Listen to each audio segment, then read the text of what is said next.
James, the brother of Jesus, on the map. Before we wrote these books in the 1990s, early 2000s, nobody really even thought about Jesus having a brother.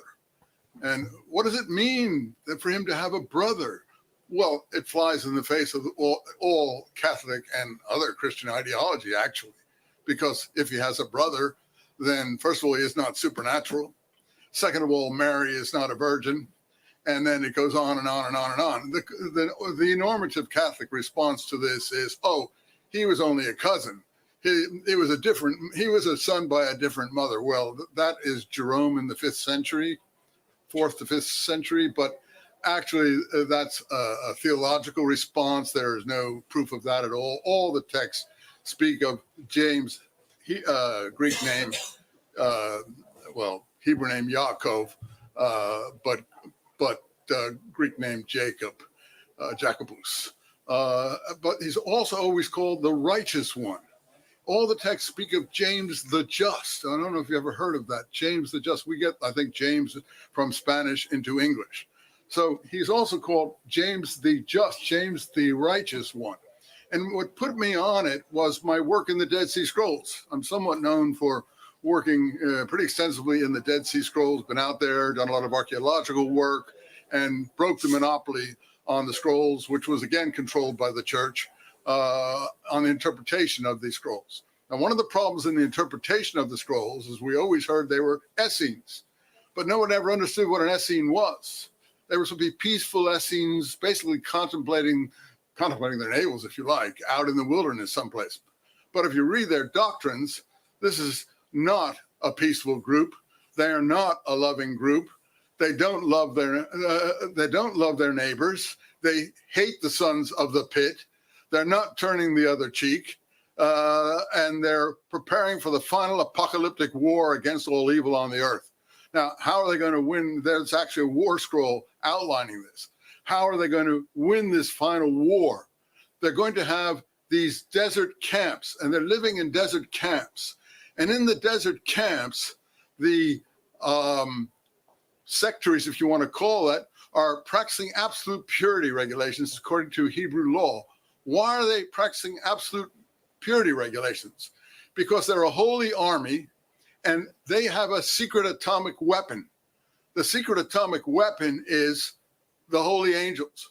And they are preparing for the holy angels to join their camps. I have this crazy idea that the holy angels will not join the camps if there's any human impurity there.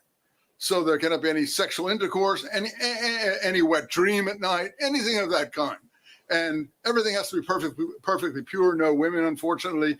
Everything perfectly pure. The reason being, if the holy angels are going to come down and fight the whole might of the Roman Empire and all the rest of the peoples on the earth who are evil, the ones who are evil, then they have to be able to go back up to heaven, and they can't go back up to heaven if they encounter human impurity. Okay, why did I introduce it with that? Because the leader of this group is called the righteous teacher, or the teacher of righteousness. And when you look at him, when you hear about him in the texts, he's always called the tzaddik. The underlying text in Hebrew, whether it's in the Habakkuk commentary, the prophet Habakkuk and the commentary on that, or any of the other commentaries on different prophets, the word tzaddik is always moreh hatzedek in the interpretation. Okay, move over to James. James is the just. What is the just? In Hebrew, the tzaddik. Who is he? Well, the problem is distinguishing between literature and history. Now, people all love the Gospels. They all know the Gospels. But no one knows the really historical materials of the New Testament, because the Gospels are the storybook materials of the New Testament. Those are the art, but those are more like, how should we put it, literature. Those are not history. And we know from the material in them, they're not history. In fact, I've said finally at the end of this book that what they do is they reverse everything in the Dead Sea Scrolls to the absolute letter. Why am I drawing these parallels? Because I want to get closer to the Moreh HaTzedek, the teacher of righteousness, to James the righteous one. Yaakov, the righteous one. Both of them are leaders of communities. Now, where do we hear about James the just? So you speak to an ordinary Christian, and he said, well, some brothers of Jesus are mentioned in the scripture, James, Joses, Simon, and Jude. Joses being just a variation on the name Jesus. So Jesus has turned into his actual brother, and so on and so forth. But they know the Gospels, but they don't know the historical parts of the New Testament. What are the historical parts of the New Testament? Paul's letters. Not all of them, but the ones scholars generally agree are historical.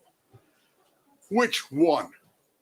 When I went to California, Cal State Long Beach, no one wanted a course that didn't have Jesus in it.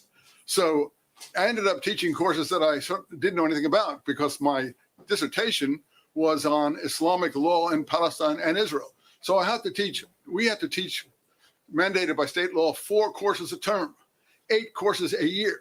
If you didn't want to go crazy and teach the same course over and over and over again, I mean, a place like Princeton, Yale, Cambridge, Harvard, or wherever, the professors maybe teach 2 courses a term or 1. They might teach 3 courses in a year, and it has to be in their discipline. I had to teach things in every discipline. So I learned Christianity as I went along. Islam, I knew.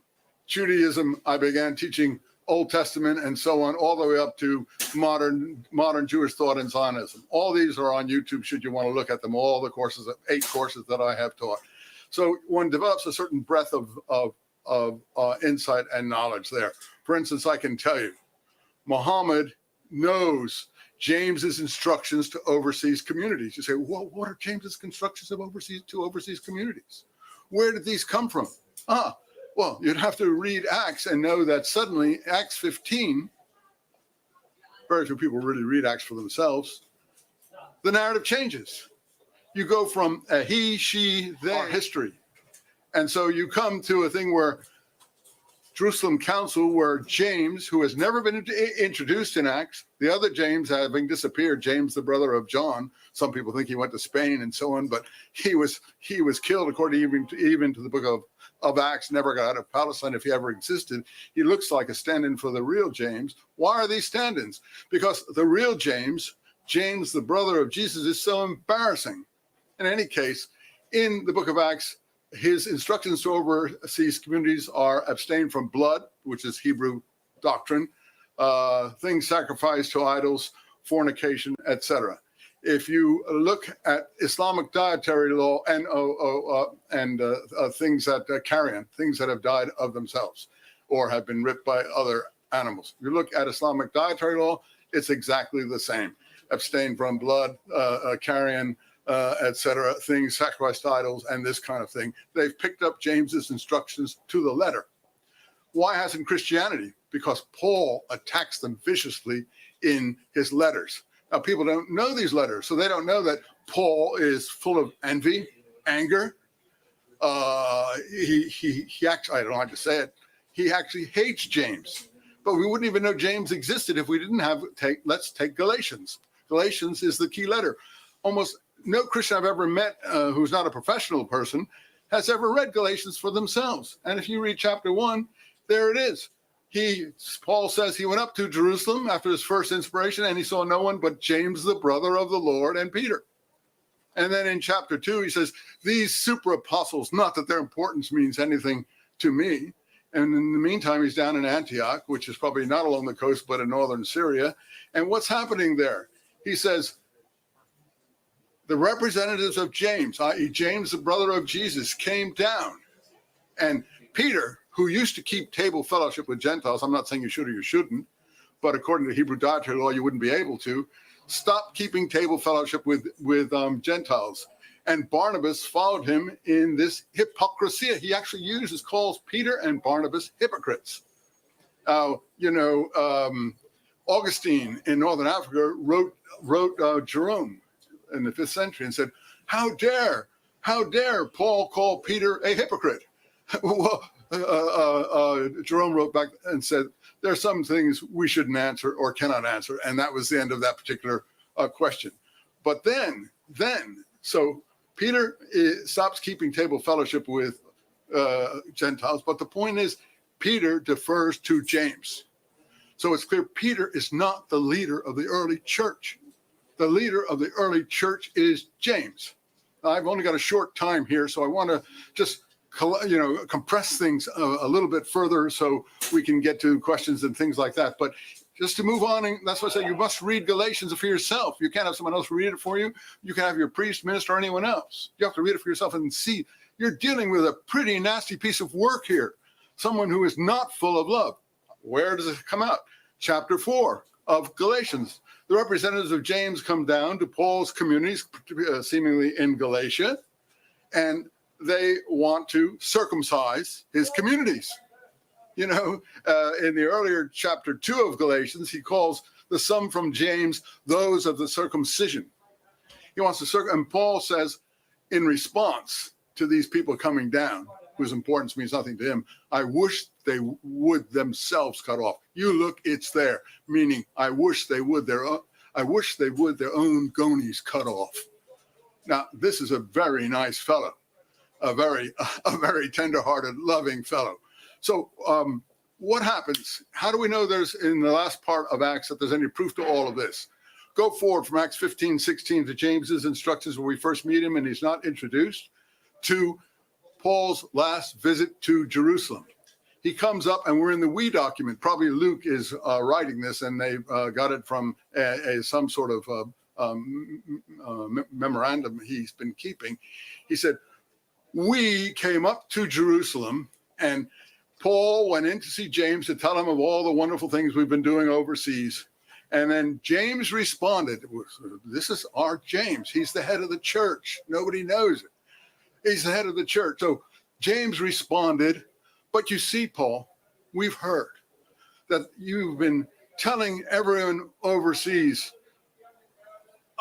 not to practice circumcision, saying things against this temple, against the law, and against the people. So to show this is actually quoted in the book of Acts in the we document, where the we narrative takes over till the end. To show there's no, and it's a different kind of narrative because it's not supernatural events. It isn't any of these things. To show there's no truth to any of these things, we want you to go into the temple and take a Nazarite oath. That's a temporary Nazarite oath. Christianity, Nazarenes are really named after Nazarite type activities. Qumran is a community of lifelong Nazarites. And Nazarites abstain from certain things. We want to take a short one, a temporary Nazarite oath, and pay for 4 others because he's perceived as having money which he's raised overseas. Pay for 4 others. In other words, to publicly show there's no truth to the rumors we've heard about you. And he's nothing loath, Paul, of course there is truth, every truth to it. Read the whole book of Acts and you'll see that there's not one moment that he isn't criticizing the temple, the people, and the church, not one letter either. And the law. Nothing loath, he goes into the temple. What is he being set up? We don't know. But in chapter 21, he goes into the temple, and the people see him, and they go mad, and they say, "This is the person," and the we document is recording this, who teaches against our people, against our temple, and against this place. And they don't want to kill him yet, though Acts says there are people who have taken a Nazarite oath that they will not eat or drink until they have killed Paul. In any event, they throw him. No one in Christianity I know even knows this material or ever hears of it.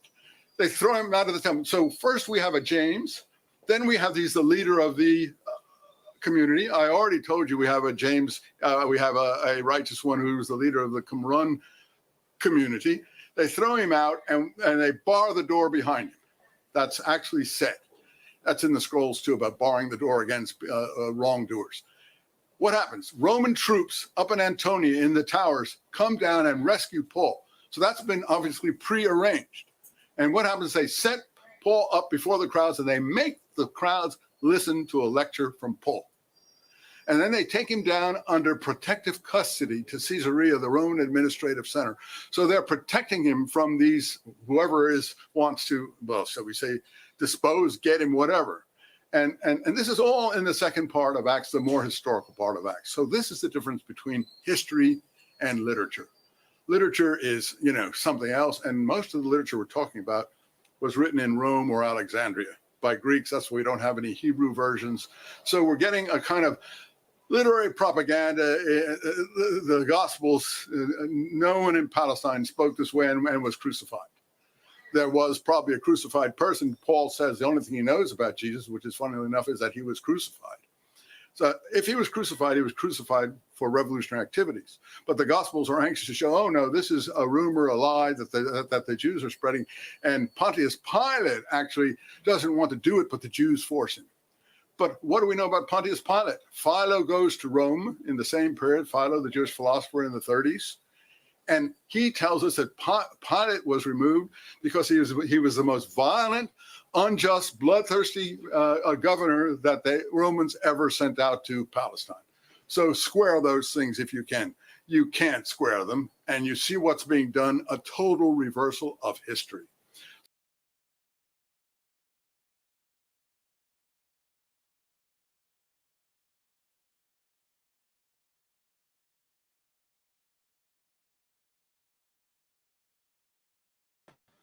Mic check, mic check. If I can be heard, give me a Yahoo up in the chat. If I can be heard, give me a Yahoo up in the chat. That's Professor Robert Essene, known for his work dealing with the Dead Sea Scrolls and first century literature coming out of Palestine.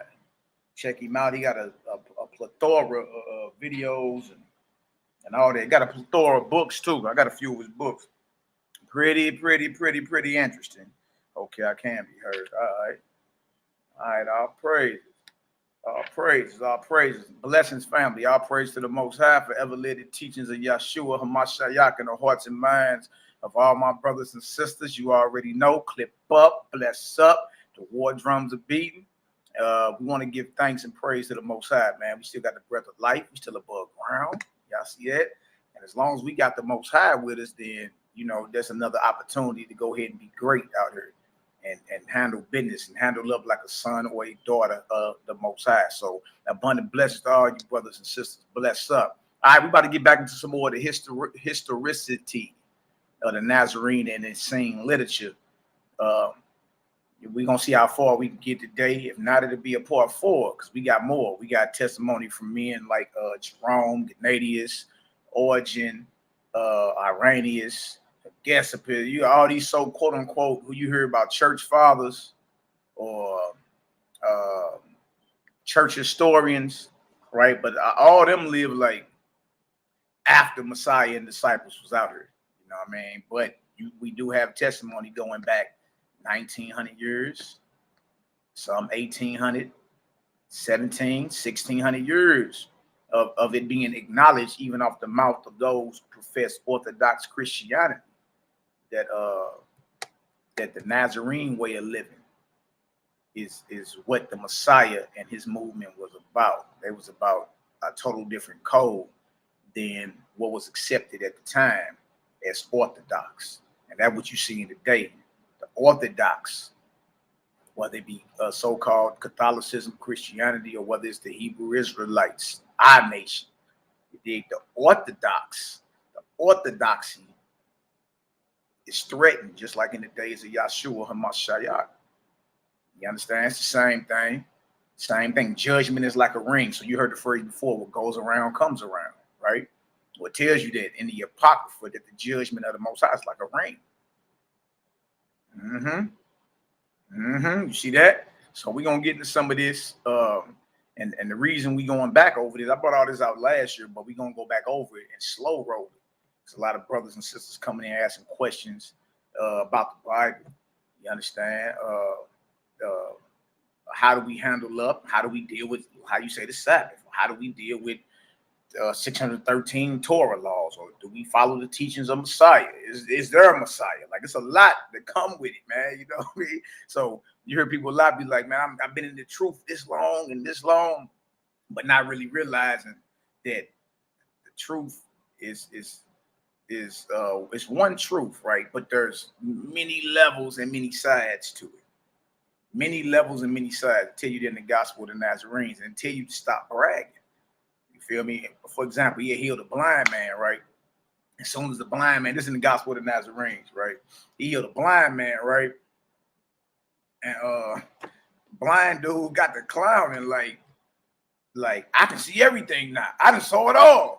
And Messiah was like, just think about how much you ain't seen.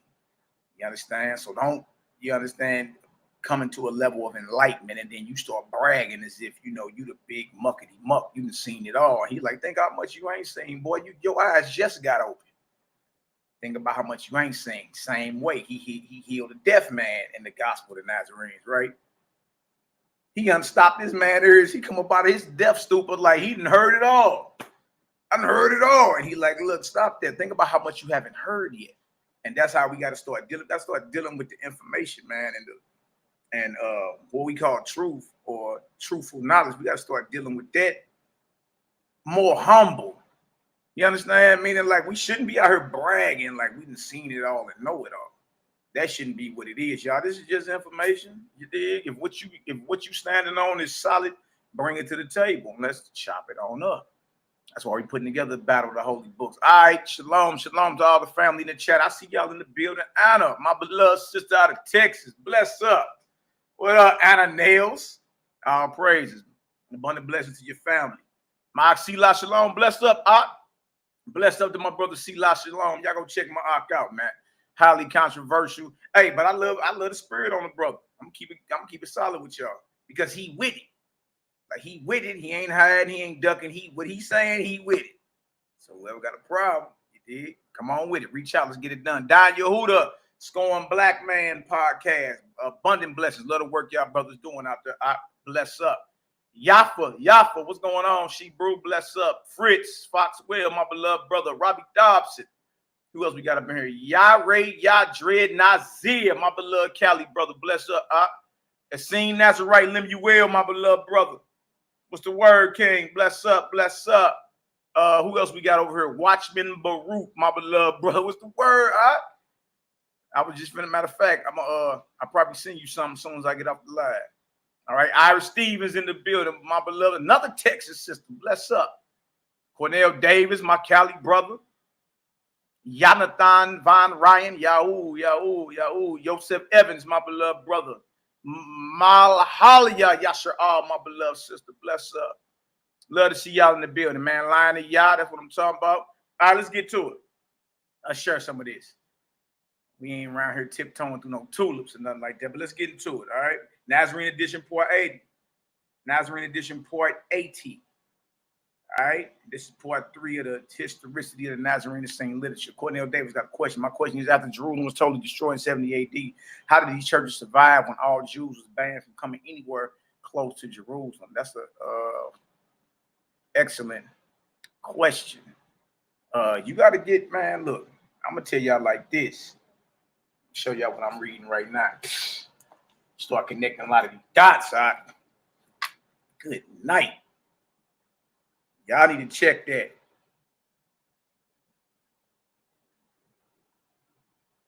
All right. Y'all need to check that. That's an excellent book, Creating Christianity, a Weapon of Ancient Rome by Henry Davis. That deal go hard. But what you see is, bro, first century, you got to realize, okay, you got the Roman Empire, and then you got a transition. Once Jerusalem fell, you know, you go from the Julian Claudian dynasty of Caesars into the Flavian dynasties. Yeah, that's with Flavius Josephus. You dig? Judah ben Matthias, but you know, he turncoat went over to the Romans. Flavius Josephus. So you get into the Flavian dynasty. When you get into the Flavian dynasty, you start seeing, damn, I keep running into these cats. Who the hell is these cats? And you'll start seeing Vespasian in them. Vespasian, his son Titus. And that was the Flavian dynasty. Now, anybody couldn't just produce literature back then. For one, a lot of people, period, were illiterate unless they were part of the, you know, some type of noble class or had a trade or something like that. A lot of people were illiterate. You know what I mean? Meaning they wasn't, even though they could speak certain things, they weren't writing or reading in that language. You know what I mean? So our people, of course, Hebrews, and the language of first century Palestine is more Aramaic, which is a sister language to the Hebrew, but nonetheless. All right, but all the Gospels are in Greek. All the Gospels are in Greek. So you got to ask yourself, what Hebrew produced the Gospels? If the Gospels are in Greek, and even though Greek can be heard and spoke, but you got to say written. because the Gospels were written in Greek and then translated.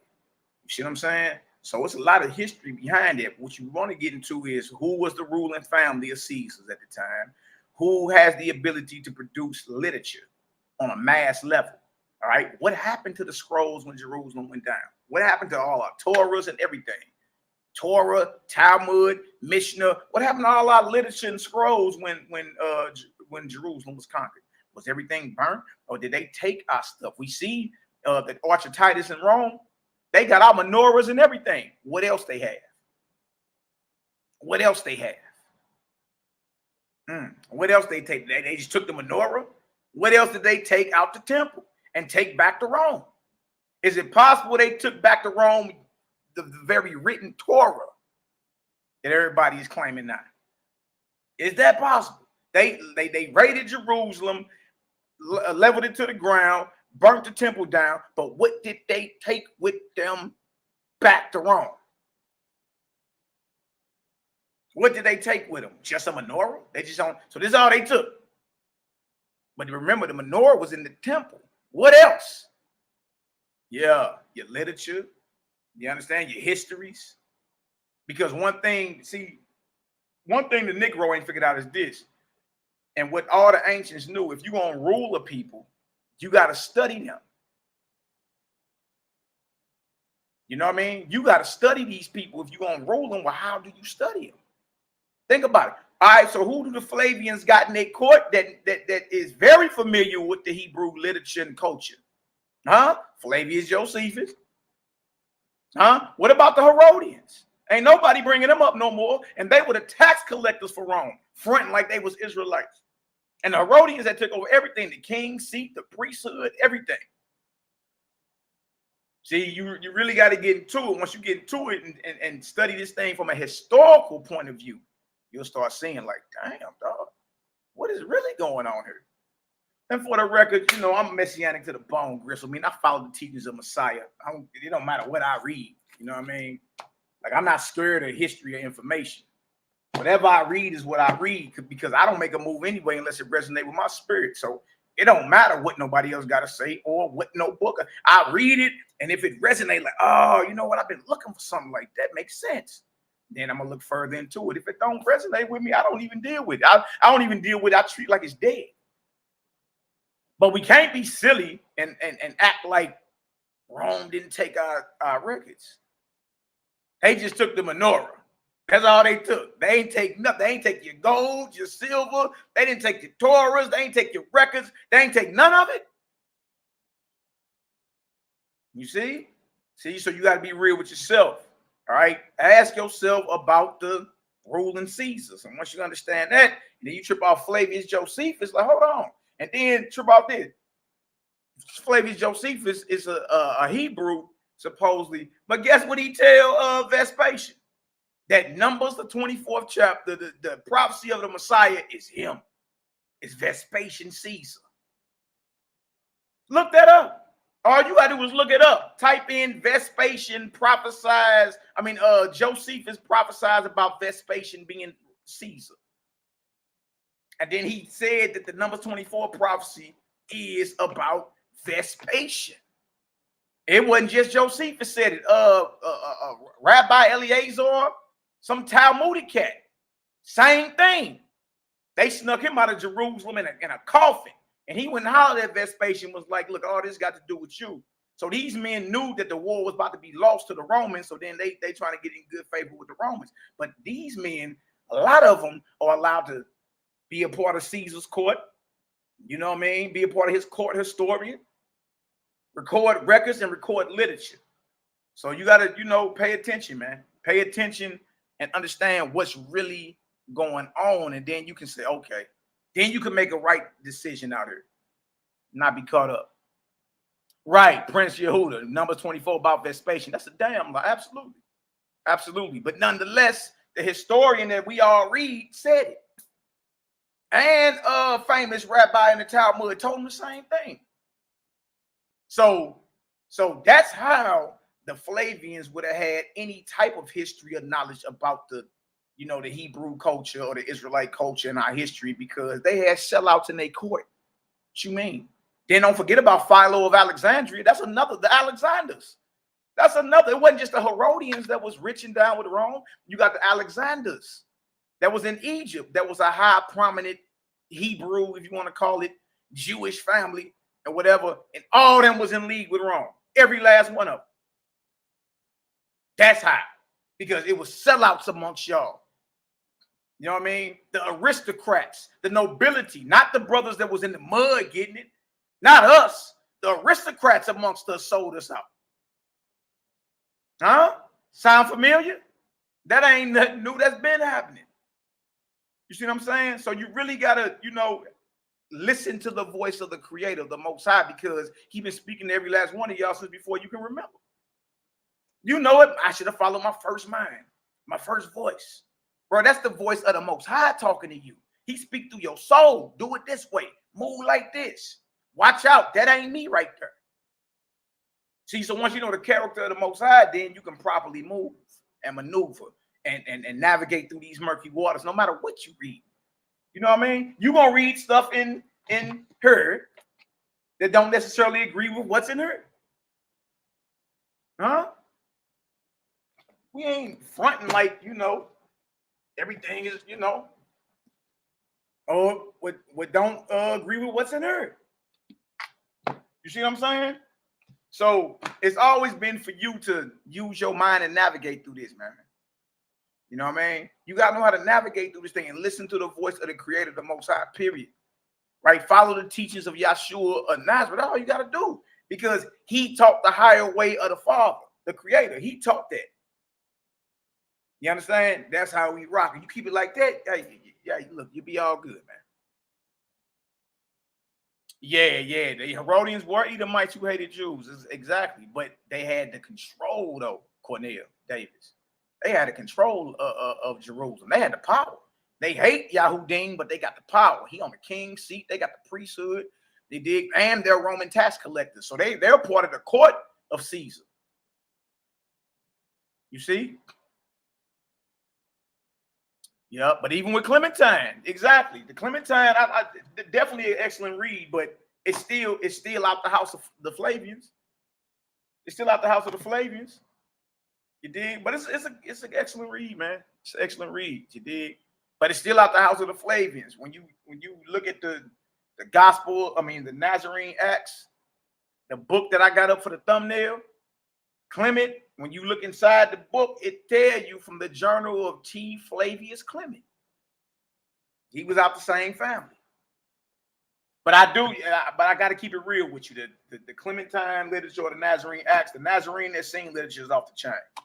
You know what I mean? It makes sense. And then when you bump into other philosophies that align with that, then you can be like, all right, bet that makes sense. You know what? That makes sense because I read that over this way. All right. So, you know, you just gotta be careful, man. And if it go against common sense, every brother and sister got the right to say, hold on, question that. You know what I mean? Look, something telling me don't go in that burning building. Now here come a brute. I'm pulling 30,000 precepts. Go in the building, Nah. I don't need 1,000 precepts to validate what I'm hearing. It don't make sense. You dig? That's what's up, Prince Yehuda, Levi, my beloved brother, man. Stay strong out here too, Stay strong out here, man. You dig? Most High give you the desires of your heart, Believe that, know that. You know what I mean? I don't comment a lot, but I be paying attention. I understand, brother. Staying strong out here. Praise. Okay, let's get into some of this, though. Let's get into some of this. All right, let me share my screen. And ain't nothing but love, y'all. It's just information. All right, can't nobody make you believe nothing. What, somebody gonna punch you into believing what they believe? All right, but we can't be afraid to stand on our own. You dig? What kind of truth are you a part of, and you ain't willing to sacrifice nothing? You ain't willing to lose nothing. You scared to say something because you may lose a following. You may lose money. You may lose fame. You may lose a woman. You may lose a husband. You may lose. May get put on child support. Whatever. You may lose when you stand on truth because the truth offends the world. But what good are you if you ain't willing to lose, if you ain't willing to sacrifice? You understand? For the truth of the Most High. What good are you? Oh, you going to speak it as long as you ain't threatening. Then, bro, go sit down somewhere. You ain't no front liner. You ain't really about none of this. Because you afraid. You afraid to lose. You afraid to sacrifice. You afraid for people to start talking about you and all. Man, I don't care nothing about that. What's up? Oh, okay. Okay, well, about none of you just smelling your own breath. I get it. I get it. But you ain't stood on no truth if you ain't willing to lose. If you ain't willing to sacrifice, you ain't stood on no truth. What you dealing with is convenience. Yeah, it's convenient for everybody. You know, dang, you know. Everybody likes you. You know. It's different when you the only brother or there's a few brothers amongst 1,000. Just like, hey, hold on. Slow that up, run that back. That don't make sense. Huh? You ain't about no truth. You ain't willing to lose. Yeah. So all praises, man. Let's get into some of this. Y'all getting me hyped this morning. You dig? But all praises, man. Love all y'all brothers indeed and in truth, man. Brothers and sisters. Got mad love for the sisters. Sisters going hard out here in these hours. You dig? And it's much love, man. And whatever you heard, and let me say this too. Whatever you heard on this platform that you don't agree with, because I'll be having brothers and sisters on the platform. But whatever you heard, whether it's from my mouth or the mouth of any brothers and sisters that I build with, if you don't like it, your thumbs ain't broke. Reach out, set up the debate, you dig? I'll make sure everything cordial, and then we can get it on in front of Israel so Israel can be edified. But what you're going to find out is people ain't even willing to do that.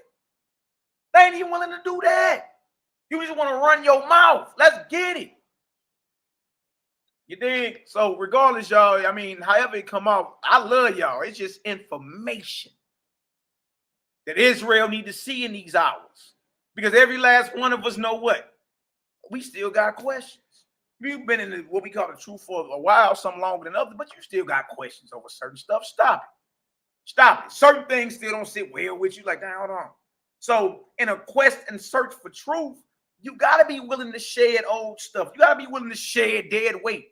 You got to be willing to sacrifice and lose so you can be a better vessel for the Creator. You ain't willing to do that. You ain't willing to come build with your brothers and sisters. You ain't willing to open up these books and rap and let's get it done. Some brothers just only swim in the KJV. That's cool. I'm your brother. I'll meet you in the KJV. That's what's up. But we going to have to talk, though. Some brothers only deal with the Sefer. You dig? That's cool. I'll meet you there. I got a Sefer, too. I'll meet you right there. Let's rap about it, though. We got questions. Some brothers only deal with the Greek, the Hebrew. I got the Torahs. I got the Stone Edition Torah up top, the JPS Torah. I got all of it. You understand? Mishnahs, Talmuds, whatever you want to talk about. Kabbalah, Zohar, whatever you want to talk about. Whatever you want to talk about. You know what I mean? Ain't nothing to bring it out, put it out, and just see, and put on table and see what is spiritually superior. Because everything floating around ain't divine. We all know that everything floating ain't righteous. But the only way to tell if it's righteous or if it stands up or not is if it has to be tested. You got to open it up and test it. You see? So all praises, man. Believe that. It's just information with me. I really ain't on all that. You know, people mad. Hey, man, look, whatever. You know, use your anger to guide you in the right path. You dig? Don't allow your anger to run up on some of the brothers or whatever, because it'll be a problem. You dig? But use your anger as a righteous way to bring out or expose, you feel me, the doctrine or the, you know, whatever is being taught. That's what it's about. Hold them to the book. That's why I'm doing Battle with the Holy Books. I'm holding people to the books they claim as the holy. Hold them to the book. Let's see where it's at. I'm hearing all type of people offended, and man, look, I'm not about to hear all that because I've been bringing out the Nazarene stuff since last year. All praises to the Most High. And I called everybody to the flow. Nobody showed up. Huh? Nobody. So I'm not hearing you mad because I got other brothers that look at least willing to, at least they not hiding behind what they believe. They not hiding behind it at all. They like, what's up? But see, that's the type of spirit I am. I'm like, what's up? Let's get it. Then you're going to start seeing this. Dang, everybody really ain't about all that. Not really. You feel me? So whoever got a problem with what come out, whether it's from my mouth whether it's from any of my brothers affiliated with the channel, Nehemiah, YAH'KI, whether it's any of my brothers I got my Cosmon brothers now. I got Selah Shalom and Cosmon Cal and them and brothers and sisters over that way too. Whoever got a problem with what anybody is saying, get in contact with me so we can set up a dialogue in front of everybody. And let's just see where it's at. You know what I mean? That's it. That's it. It ain't nothing to it. You dig? In the end, can't nobody make you believe nothing anyway. All right? Either it resonate here or it don't. All right? All praise glory now to the Most High. Would you say the blood and flesh is clogging brothers up from, man, look. No, I know, bro. These brothers lost the light. All right, so let me pull this up. Much love, family. Believe that, know that. All right. Let me pull this on up for y'all real quick. Let's work. Let's work. Let's work. All right, for y'all that don't know, we've been going over the historicity of the Nazarene sect, Nazarene Essene literature. All right, we in the prologue, the introduction, and the historical preface in this. Somebody said something about the text in my phone. I don't even got your, I don't know, servants with a sword. I don't even text nobody. Don't play fed games. Who are fed? The hell is you talking about? You are look. I don't even text you. Shit, I don't even think I got your number. So all you can do, look, all you got to do is keep it moving or unsubscribe. Ain't nobody text you. I ain't text you for sure. So keep that to yourself. No, what you on? And look, if you got a problem since you claiming niggas is feds, what's up? And we can do a spiritual wager, me and you. And whoever wrong can't teach no more. What's up? Oh, well, text Nehemiah with that. Nehemiah ain't even in the chat, I don't think. Or he may be. But text him with all that. And like I say, that go for you and anybody else running with you. Whoever got a problem, come catch this fade then. And if you ain't ready, you just ain't ready. Keep quiet, keep it moving, or you can unsubscribe. Nigga, but ain't nobody no fed over here. I don't know what the hell you on. All right, anyway, the gospel of the Nazarenes. All right, so this is where we going. Fed gang. What the hell is wrong with this nigga? I'm about feds. All right, so that's where we going first. All right, we got all the way up to slide 35 last time, so let me pull that up. Niggas always talking like they about all that. Nigga, you learn from us. What is you talking about? Nigga learn from us, but won't catch no fade though. All right, let's get to it.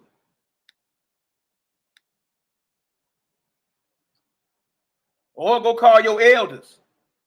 Tell them what's up. They don't want none either. So let's get to it. Anyway, gospel of the Nazarenes. Oh, dang, my bad, y'all. Slid past it there. Right here.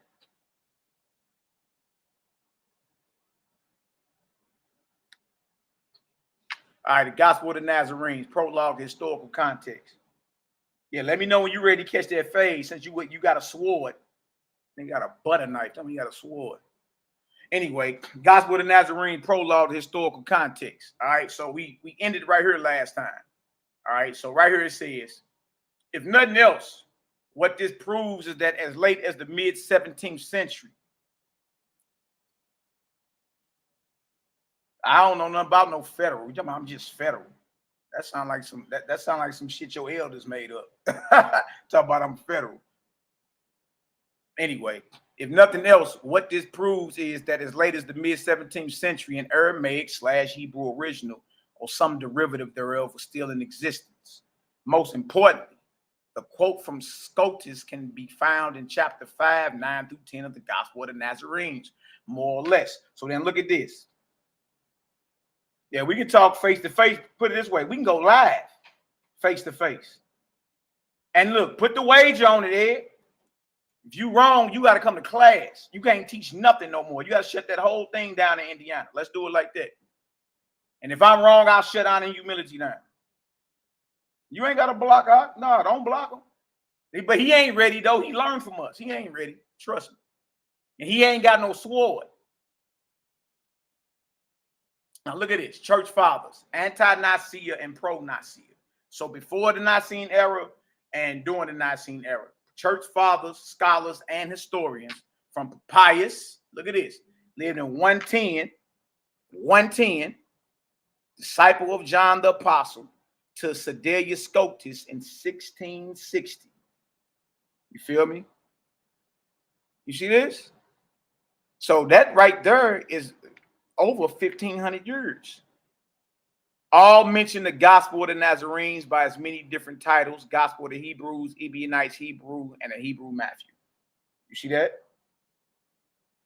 Y'all see this? So right there is 1,500 years of the Nazarene, Essene sect, the literature being spoken of. Let's go to the next one. All right. Let's go to the most recent authorities. Prologue, historical context. Most recent authorities concerning the Aramaic/Hebrew original. During the last century, many researchers have been perplexed by these same historical questions. Our first quotes come from a turn of the century scholar who, in criticizing Epiphanius, several times mentions what he calls an apocryphal Gospel of James, which Epiphanius refers to, though vaguely, if insignificantly quoted from this gospel, nevertheless manages the same disappearing act as so many of the original pre-Nicene scrolls. So when you get into Epiphanius lived during the 4th century as well. All right. Now, the 4th century is the 300s. So we talking 1,700 years ago. These men are speaking on the Nazarene way. All right. So this ain't nothing new. This ain't like, you know what I mean? They like, oh man, the white man came up with this in the 90s and Edmund Zizeki wrote the Essene gospel. No, look, that shows me y'all not paying attention and not doing any type of research. These men are not the authors of these books. And that's how you know. And ain't nobody did nothing in depth and detailed and debunk what we bring out. Nobody. Straight up. So watch this. Dr. G.R.S. Mead, B.A.M.R.A.S., who is best known for his highly acclaimed Pistis Sophia. Trip off this. In another of his works on the subject, Did Jesus Live in 100 BC, discusses some of the evidence concerning an Aramaic Hebrew original or originals. These Nazarene, meaning Nazarenes, look at this. These Nazarene, as Epiphanius calls them in Greek, were exceedingly learned in Hebrew, and all their writings apparently were in Hebrew or Aramaic. But when Epiphanius, leaves the vague ground of the New Testament and comes to documents, he can only name one gospel, which he claims to have been the Hebrew original of the gospel according to Matthew. He like, look, Nazarenes wrote Hebrew, spoke Hebrew, wrote in Aramaic. So this is Epiphanius, a church historian, letting you know, 1,700 years ago, letting you know. He can only name one gospel, which he claims to have been the Hebrew original of the gospel according to Matthew, a book which was known to his contemporary Jerome, who came out with the Latin Vulgate in 410 or something like that, and a copy which was in the library found by Pamphilus at Caesarea. This quote, taken from chapter 17 on the tracts of the earliest Christians in the section subtitled The Hebrew Gospel, speaks for itself. So directly, it needs no commentary. In the following paragraph, however, Mead begins engaging in the age-old controversy / debate by scholars as to whether or not there was one or more of these so-called Aramaic originals. Look at that. Y'all see this? This Aramaic original of Matthew, y'all, they talking about is the Gospel of the Nazarenes. It just had several names. And how we know is because these church fathers quote directly out of it. The very book you brothers and sisters have, they quoting out of it 1,700 years ago, 1,800 years ago, 1,600 years ago. So if anything, if anything, you understand, this shows not just the authenticity, but the historicity. Like, this ain't nothing we just came up with, or we just, you understand, this right here been around. And your church fathers who were monumentous in deciding what books were going to the New Testament and what wouldn't, knew about the Nazarene literature. And they all understand that the Nazarenes are the first followers of Yahshua HaMashiach. What are we talking about here? The very men that were instrumental in agreeing on what books go in the New Testament all knew of the Nazarene Gospels and Acts. So what are we really talking about here?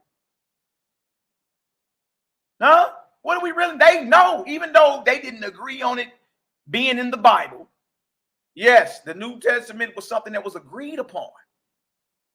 That's why you got New Testament writings that are not in your authorized Bible, because they didn't make the cut.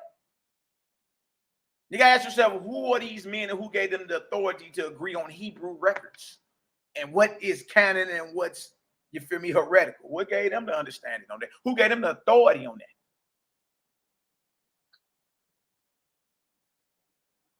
You know what I mean? Now watch this.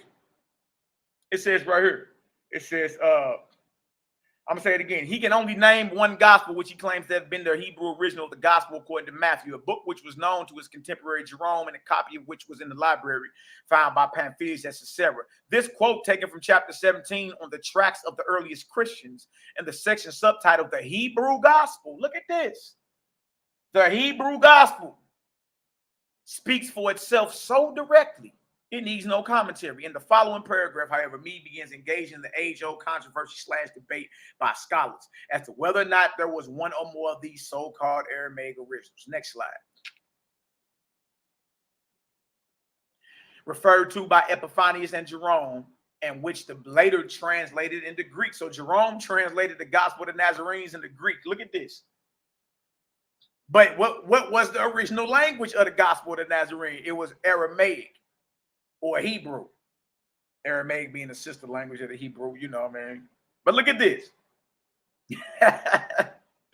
And Latin. So it says Jerome, in which the latter translated into Greek and Latin, but kept back because its striking divergences from canonical Matthew were not profitable to disclose. You see why they held that back?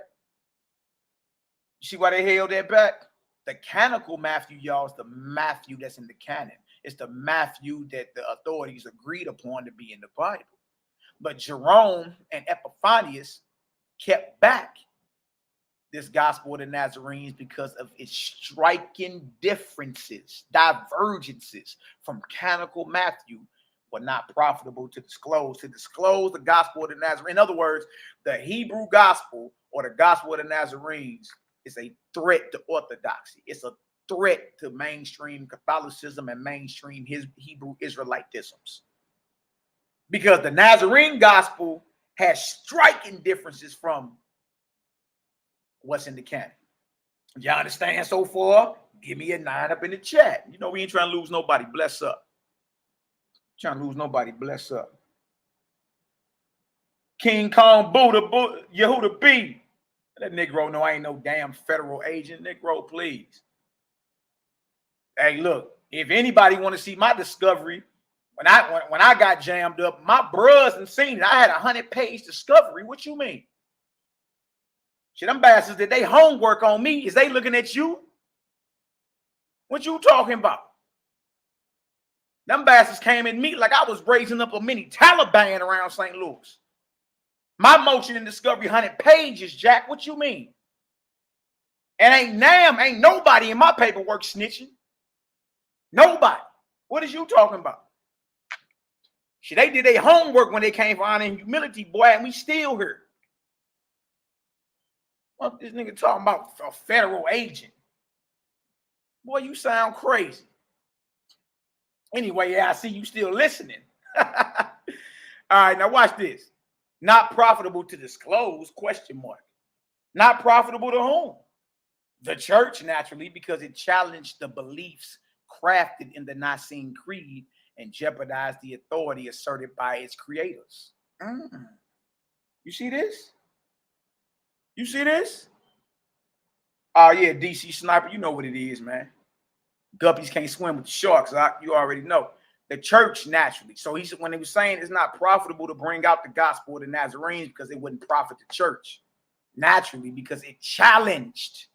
Yeah, what men don't like it, that you don't like to be challenged because it challenged the beliefs crafted in the Nicene Creed and jeopardized the authority asserted by its creators. This creed was obviously not included in the original, nor for that matter in any Aramaic Matthew or other pre-Nicene originals. Look at this. Look at this. Ooh, wait. So it's saying that this understanding, y'all, it jeopardizes, it threatens. And that's why everybody in the uproar. Everybody in the uproar. And you see, yeah, you challenge. You got to put that flesh down and everything. Yahshua ain't chewing the flesh and blood. Wait, me continues. Hilgenfeld holds that the Nazarene gospel, according to the Hebrews, was different from the Hebrew gospel according to Matthew, while Lipsius, on the contrary, maintains that the two titles refer to one and the same document. Look at this. Look at this. In light of the evidence, one would tend to be in close agreement with Lipsius. Most, if not all, of these various designations, i.e. gospel of the Nazarenes by any spelling. Look at this. Gospel of the Hebrews, gospel of the Holy 12, or Aramaic Matthew. And if y'all seeing these underlines, man, y'all see this, right? Y'all see this, right? That he, right, you see the underline. This is out my book. I'm not just reading something I pulled up online. I'm reading y'all something that I've actually read and studied. You understand? Now watch this. Gospel of the Hebrews, Gospel of the Holy 12, or Aramaic Matthew. To name a few, are either closely related versions of the same gospel, merely penned by different scribes from different subsects of the same basic philosophy at different times, or simply various designations given at different times by a host of various church fathers and historians concerning one and the same scroll. What is important here, of course, is the contents of any particular writing rather than a preoccupation with what it may be titled.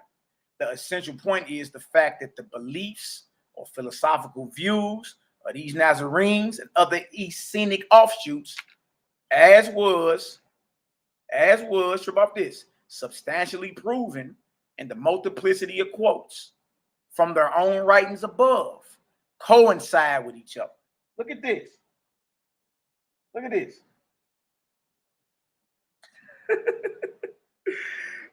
Coincide with each other and stand out unmistakably from those promulgated by the church. It is equally self-evident that views which began sometime during the reign of Irenaeus, I got his work too.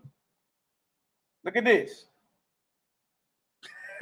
It is equally self-evident that views which began sometime during the reign of Irenaeus, who died in 220 AD, and were written in stone at the Council of Nicaea in 325 AD, were a sharp departure from the edicts and principles of the way.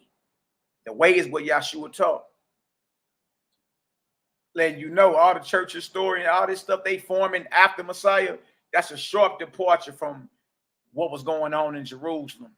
You understand? The Nazarene disciples and apostles that was running the Temple Mount, even when Paul came back up to Jerusalem in Acts 15 chapter.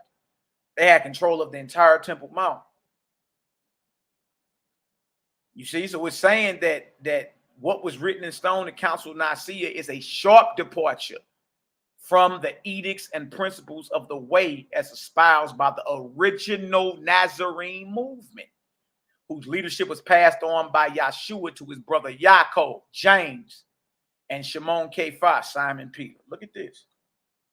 What you got at the Council of Nicaea, what you got right here, or what was agreed upon at the Council of Nicaea, is not the original way. And Nicaea just didn't agree on, okay, well, dang, what day is Easter? You dig? And when I say Nicaea, y'all, I'm not just talking about that council. They had councils from 325 AD all the way up to 1960, forming Catholicism and Christianity. You know what I mean? So I ain't just talking about like certain things that are allowed in. I'm talking about even the selection of what would be considered New Testament. It's saying what was written in stone or started at the Council of Nicaea is a sharp departure out of the original way that Yahshua taught. If y'all understand that, give me an 8 up in the chat. All right. All right. Go wait. Oh, good. Hey, Ed, that's what's up. Come catch this fade, though. And you don't need to spill no blood for me. I'm good.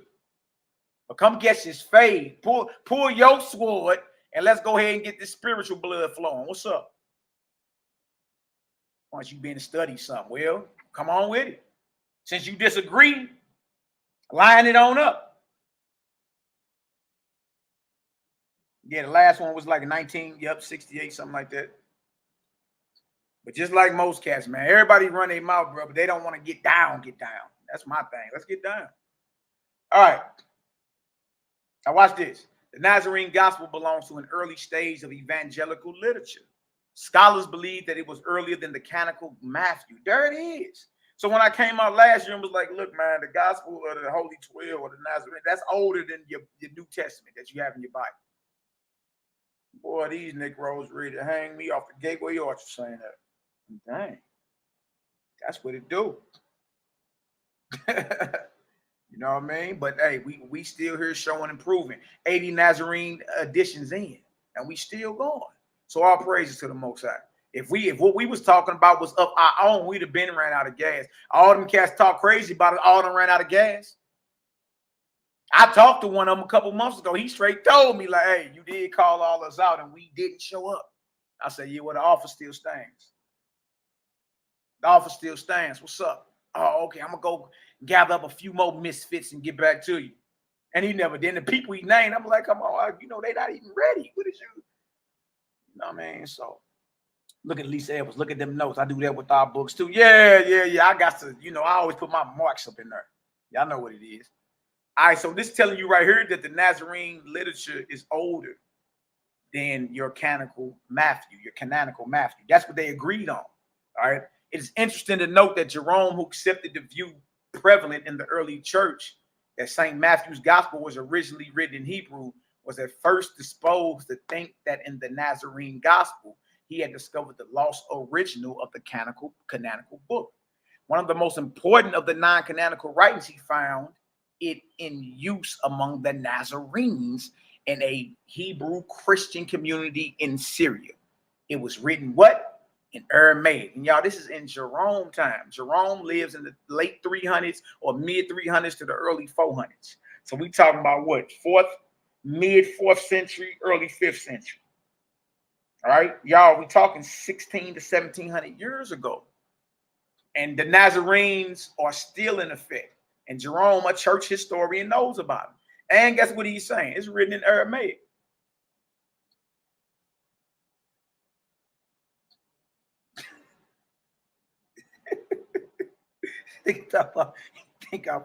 Man, yeah, you come see me face to face, boy. You already, like when I came and saw you face to face in Indianapolis at Mikael Barbershop.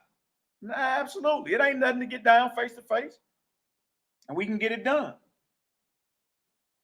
Orbs of light in the video. Yep, you came and set in on the barbershop chop shop. I'm new to, I ain't new to this. I true to it. Anyway, watch this. This statement from the Apocryphal Gospel section, the history of Christian. And I see you still in her. What is you doing in her? What is you doing in her? That might you don't want to. Yeah, you being taught. That's what's happening. Yeah, you probably got your notes out and everything. What is you doing up in this chat if what we saying is false? You should have been got up out of here and unsubscribed and exit stage left. You still here. All right. Yeah, I know. You over here learning. That's what's up. Right, sit on down and learn. Nothing wrong with it. All right. This statement from the Apocryphal Gospel section of the history of Christianity in the light of modern knowledge by Reverend Adam Findlay, M.A.D.D., though posed by numerous predecessors, nevertheless sets both a tone and a standard for 20th century scholarship on the subject. In another statement, Findlay reiterates and expands the most primitive. Look at this. Look at this. The most primitive of the non-canonical gospels, the gospel of the Nazarenes, was in use up to the end of what? The 4th century. Good night. Y'all, the end of the 4th century is 300, the end of the 300s. Going into the 5th century, the 400s. It says the most primitive, the oldest of the non-canonical gospels, meaning they wasn't agreed upon by the Roman authorities. The gospel of the Nazarenes was in use up to the end of the 4th. Wow. 4th century. In a community which set special store by it, Another, a Gospel of Peter, which was episcopally condemned at the close of the 2nd century, was found in an Egyptian grave. Look at this. We follow Finlay with another early to mid 20th century biblical historian. Dr. Edgar J. Goodspeed, who is best known for his scholarly apocryphal translations from his history of early Christian literature. That's a book. Yeah. And when y'all see a B next to it, that's a book. Go get that. All right. Now look at this. Eusebius lists this gospel among the disputed or non-conforming books. Jerome, toward the close of the century, could not find a Greek copy of it, but saw an Aramaic text of it in Palestine. Look at that, which he says he translated into Greek and Latin, probably meaning for the parts he wished to copy or use in his works. This Aramaic version, so often regarded as the original, was for the use of the Hebrew Christian sects, perhaps Ebionites, more probably Nazarenes. Nazarenes, more probably Nazarenes, who in the 3rd century, 200s, were using the book and finally gave their name to it, so that it came to be known as the Gospel of the Nazarenes. Epiphanes says that the Nazarenes, or Gnostic Hebrew Christians, used a gospel resembling Matthew. This gospel disappeared probably sometime during the latter part of the 3rd, early part of the 4th century. Look at this. Look at this. Ooh-wee.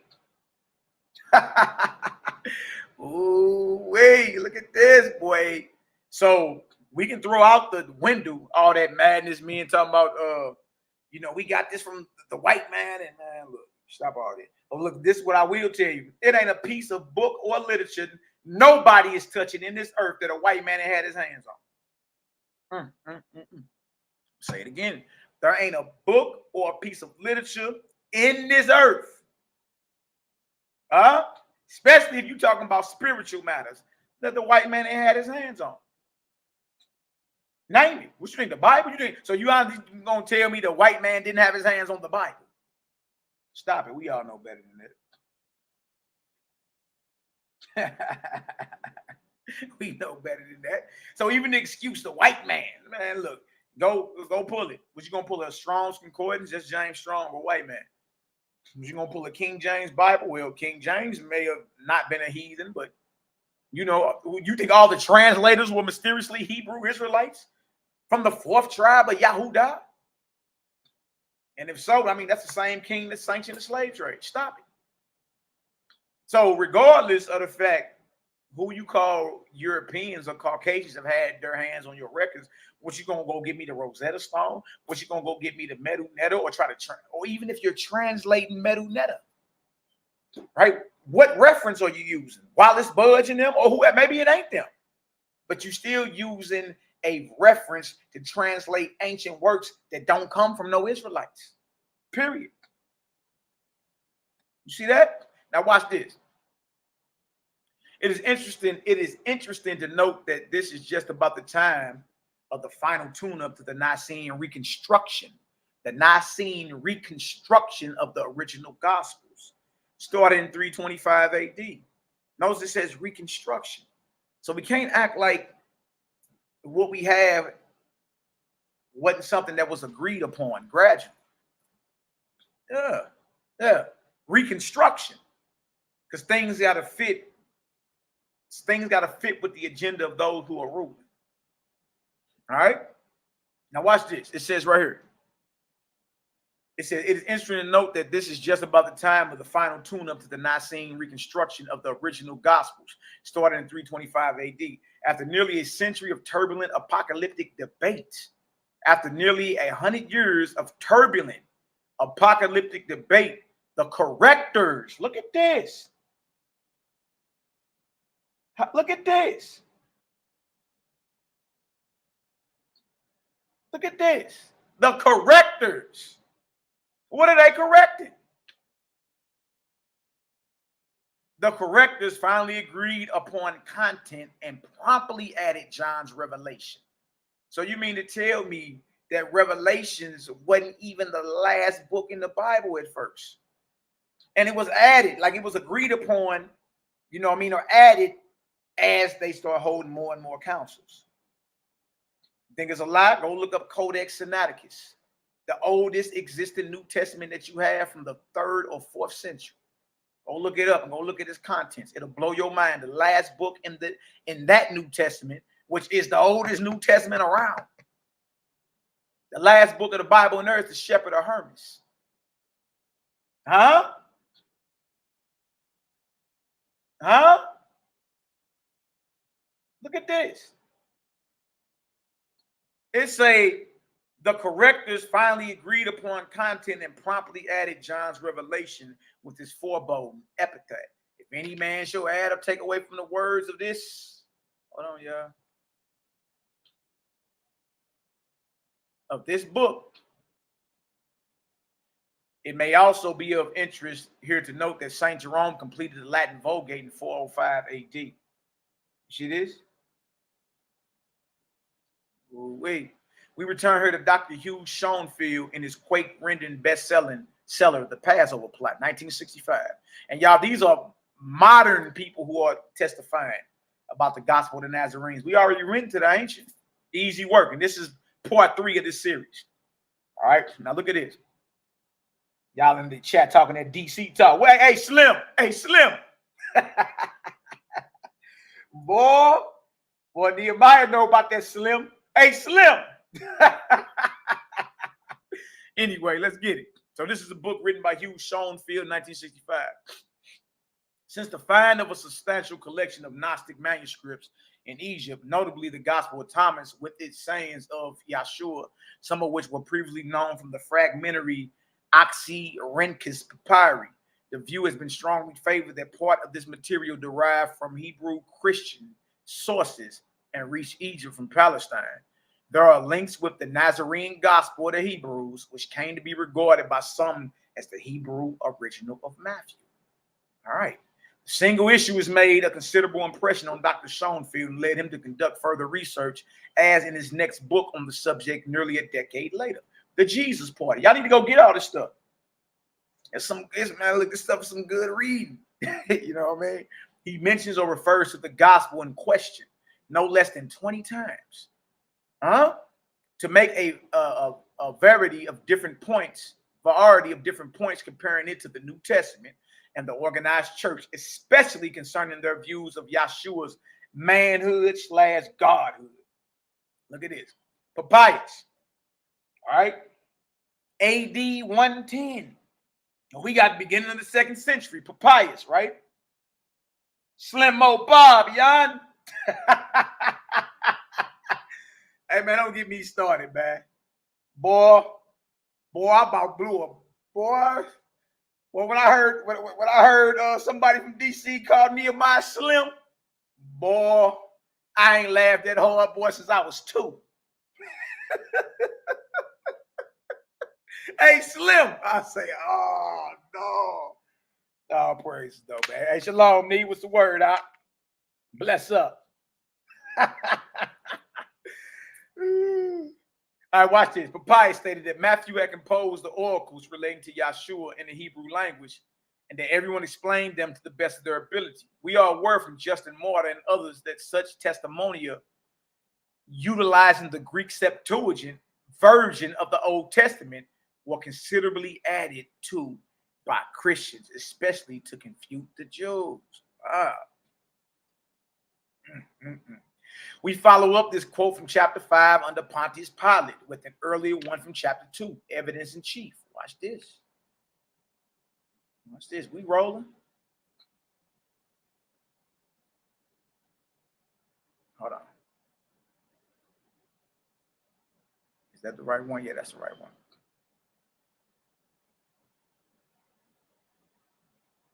Look at this. Look at this.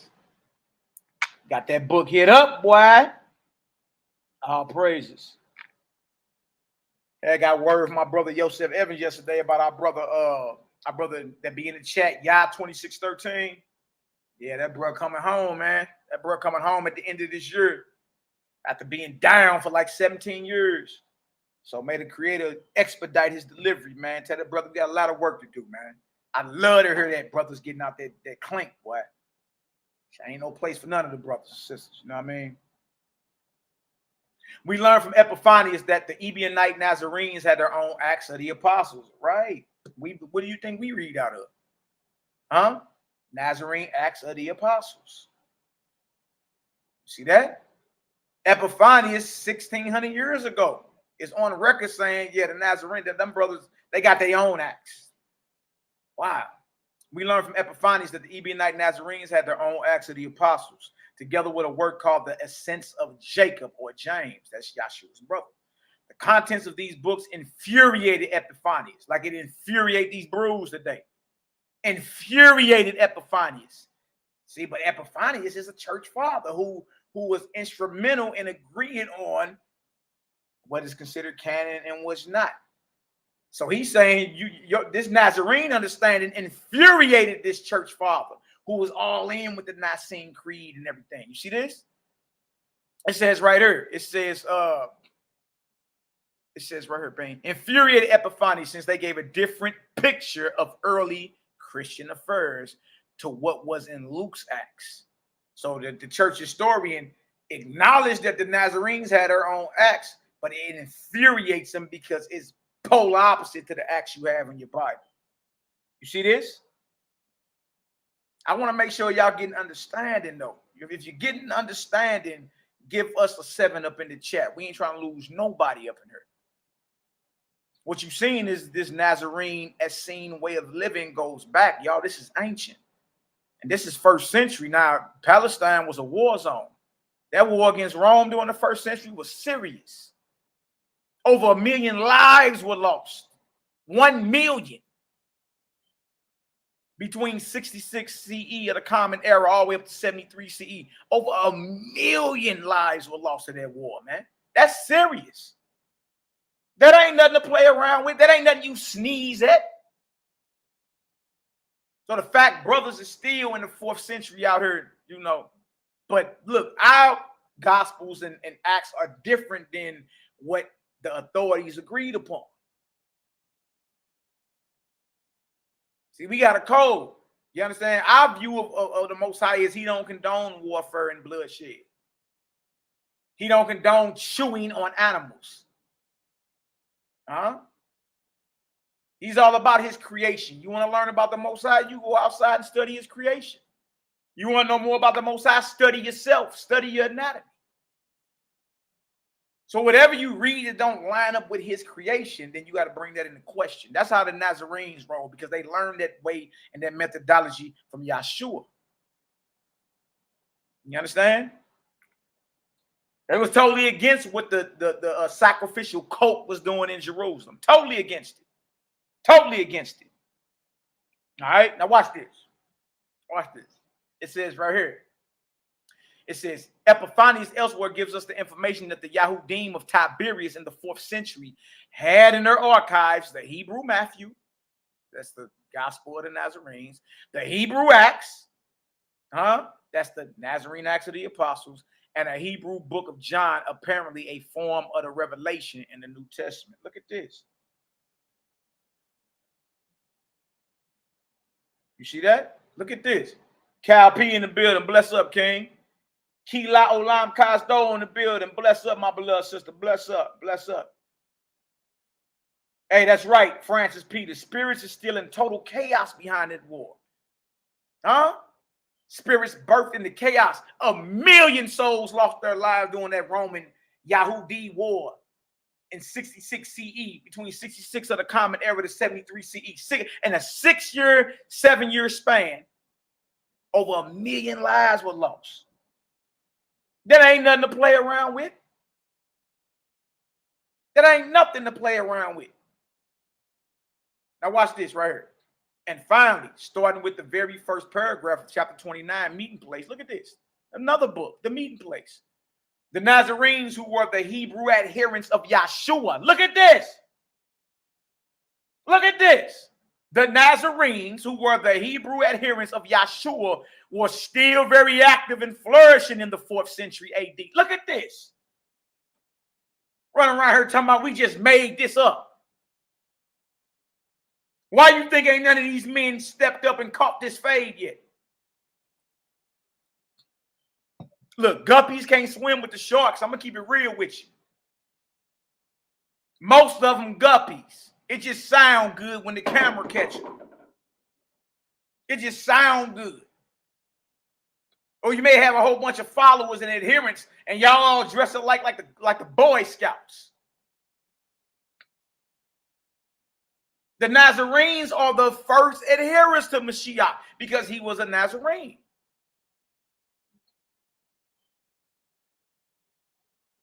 Look at it. When Epiphanes and Jerome were acquainted with them, I read it again. The Nazarenes, who were the Hebrew adherents of Yahshua, were still very active and flourishing in the 4th century AD. That's the 300s. That's during the Council of Nicaea time. When Epiphanes and Jerome were acquainted with them, their communities and synagogues were spread out over an arc extending from the Syrian coast through northern Transjordan down into Perea. That's dealing with modern day Jordan. They were in possession of and used exclusively. Meaning they wasn't dealing with what the authorities put together. Exclusively a gospel in Aramaic known to the church fathers as the Hebrew Matthew or Gospel of the Hebrews.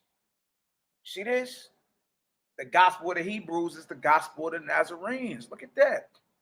Y'all, we got these cats talking about this 1,700 years ago, and they don't agree with it.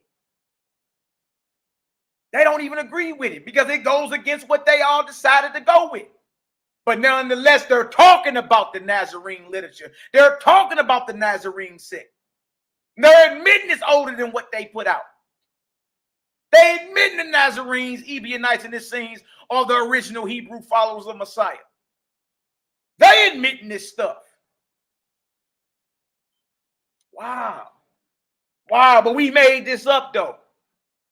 Oh, man, them brothers lost the light and all that. All right, well, come shine the light then. Come catch the fade. Come swing swords with the Nazarene brothers. Huh? But now, guess what you gonna do? Guess what's gonna happen? Niggas gonna shut up and be quiet. Watch.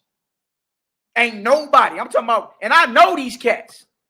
None of them, since we've been putting this out, none of them have stepped up and said, all right, what's up? Let's get it. Because if the shoe was on the other foot, you already know I'm coming. And I've been coming. What's up? Let's get it. Let's talk. Let's get it done. You ain't ready for it. I know.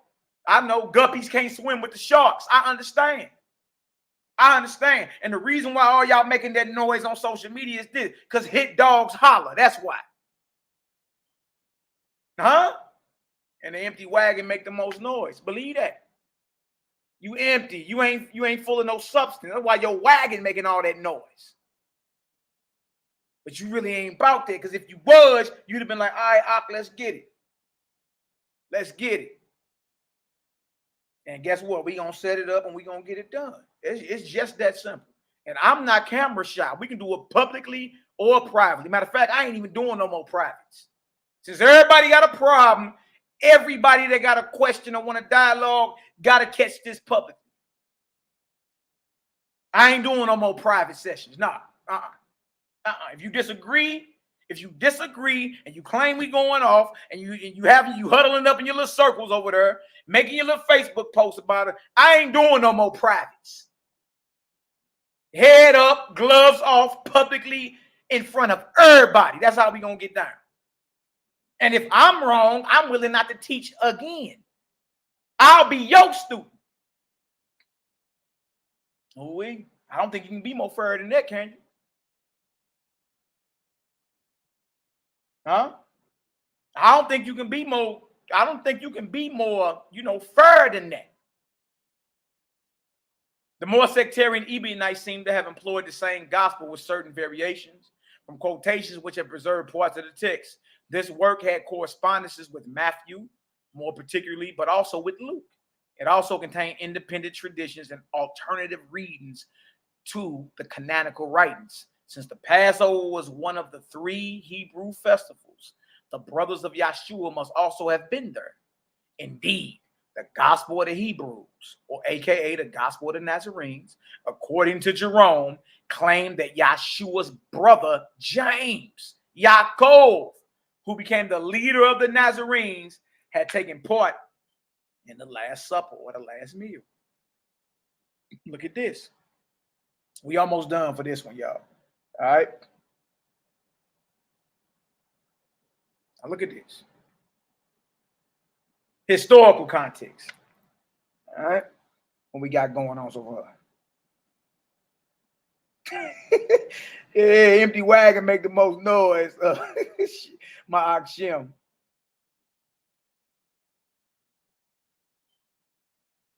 Cosmon Cal, yep, absolutely. Nakam Yah, my Barak, my beloved elder, bless up. Now watch this. The Gospel of the Nazarene, Prologue, historical context. This quote reflects much of what has been said previously about James concerning his role in the Nazarene movement. Look at this. In 1963, a book entitled The Prophet of the Dead Sea Scrolls was written by Dr. U.C. Ewing. Go get that book, y'all.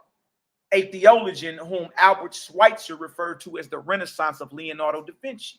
Dr. Ewing was an architect, sculptor, and painter of note as well. Being somewhat of a mentor on this topic, Dr. Ewing states, look at this. Look at this. The first gospel was set down in Aramaic, not in Greek. But y'all, the New Testament is in Greek. The New Testament you had today was written in Greek. But all the scholars know that, you talking about Hebrew people. You talking about Nazarenes. You talking about Yeshua. These men historically spoke Hebrew and Aramaic. Even though they could understand Greek or maybe speak a little Greek, they definitely didn't write in Greek. So now you got to ask, who wrote the New Testament? And y'all don't mean there ain't Jews that to be had in it. You know, it's Jews to be had in everything. But if it go against creation, it's going against the Creator. Believe that. All right, now watch this. The first gospel was set down in Aramaic, not in Greek. It featured the mother tongue of Yeshua and the brethren of the scrolls. And the brethren of the scrolls. What scrolls? Dead Sea Scrolls. Look at this. It was used by the Essene followers of Yeshua, who are known as the Nazarenes. The Ebionites, i.e., the Palestinian or Hebrew Christians under the leadership of James, Yeshua's brother. Look at this. Everybody know, man, we the last ones catching up. Out here talking about some chapter and verse and all that, man. Look, you need to really understand the nature of your Creator. Once you do that, you can navigate properly. All right? I'm going to tell you like this. The Most High ain't with all that killing of infants. And I ain't with all that. He ain't with all that. Killing infants and sucklings and animals. And just, no, he ain't with none of that. Look, even if you go check Egypt. When it was time for us to leave Egypt, guess what? Israel ain't have to go pull swords and put down no Egyptians. What the Most High do? He just recalled the spirit. The Most High don't need you to go put no sword to nothing he created and lay it down. Is you crazy? So when you read stuff like go utterly kill infants and spare not, that ain't the Most High. That's the pen of a false scribe that's inspired by a false God. You understand? That has made his way into the scripture. Absolutely. That ain't the Most High. You know what I mean? These Negroes out here telling them they'll kill children. Huh?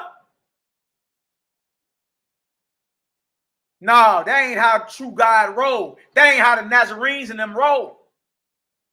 That ain't how Yeshua rolled.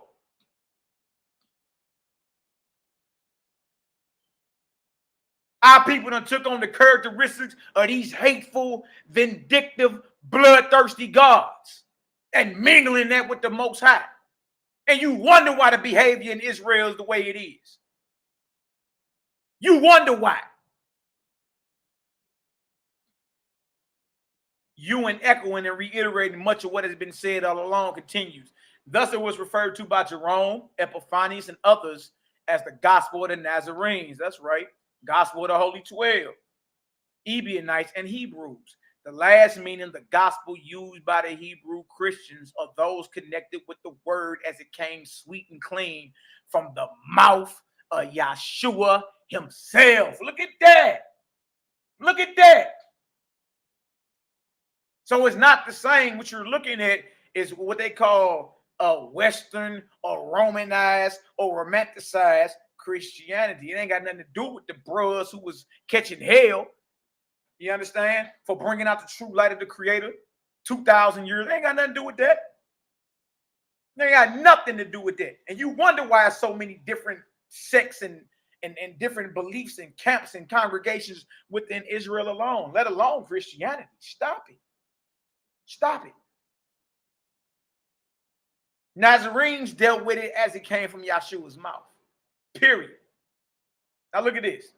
Ian Wilson writes in chapter 1 of Jesus, the evidence, or Yahshua, the evidence, discovering the documents. The canonical gospel writer Luke mentions 1:1-2 that in his time there were many other gospels in existence. Huh? Look at this. Look at this. Look at this.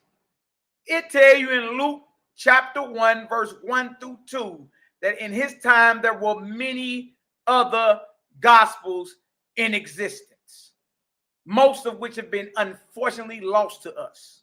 The writings of the early church fathers provide clues to the existence of a few of these: a gospel of the Hebrews, a gospel according to, a gospel according to the Egyptians, and a gospel of the Ebionites, apparently strongly opposed to the writings of the apostle Paul.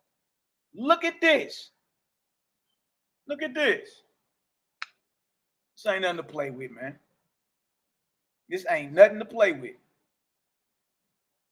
This historically speaking, y'all. This ain't got nothing to do with your feelings, or it's historically speaking. There's a difference between history and literature. There's a difference. All right. Now watch this. It says, apparently strongly opposed to the writings of the apostle Paul, mentioned in a condemnation of heresies by the 4th century writer Epiphanius. Clearly, the manuscripts discovered so far are but a drop in the ocean of early documentary material circulated about the Messiah. Wilson here is only warming up for an even more provocative criticism in chapter 2, the fallibility of the Gospels. That's another book. Check it out. Go check it out. It's nothing to be afraid of, man. What you gonna do? Find out you was doing something wrong, correct yourself? That's good. All right, now watch this. In some instances, it is as if a second generation has heavily altered first-hand material. Wow. Support for such an idea exists. He goes on to quote Papias from early in the 2nd century. Matthew compiled the sayings in the Aramaic language, and everyone translated them as well as he could.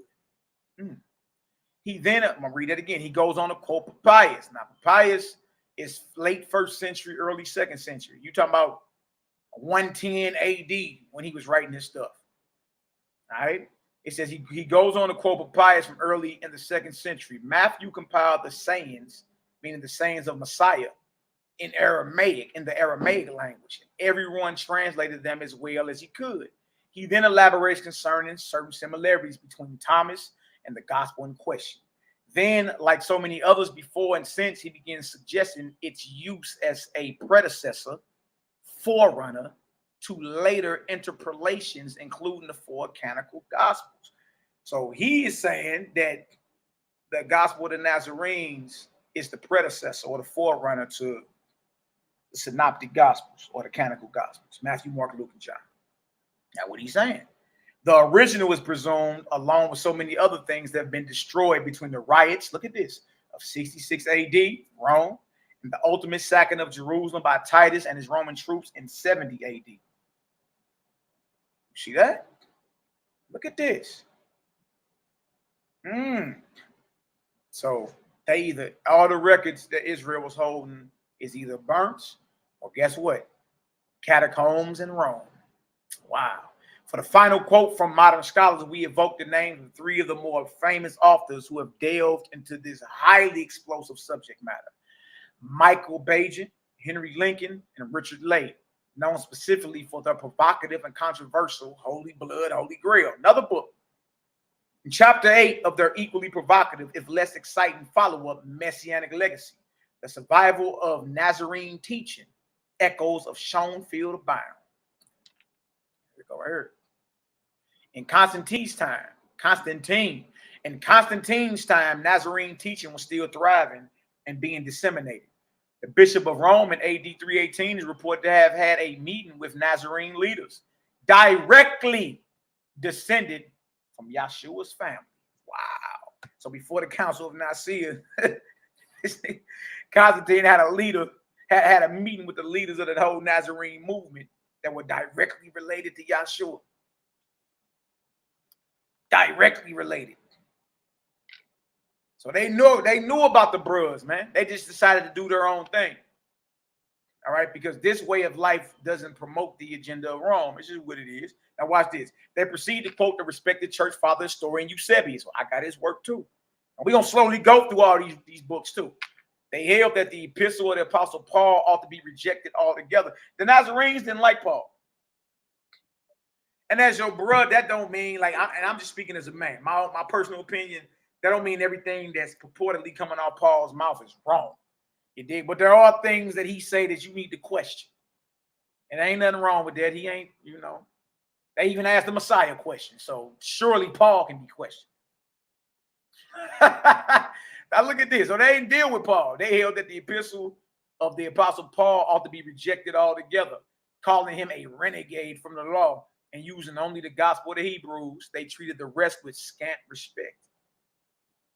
You see that? They like, look, they don't even deal with Paul. We deal with the gospel of the Nazarenes or the gospel of the Hebrews. Everything else we question. We question. All right, now look at this. From other sources, almost done with this chop session, y'all. From other sources, we turn first to Hastings' Encyclopedia on Religion and Ethics and read Lessing 1784. Wow, look at what I wrote up there. Gospel of the Nazarenes, the source of the canon Gospels. Wow.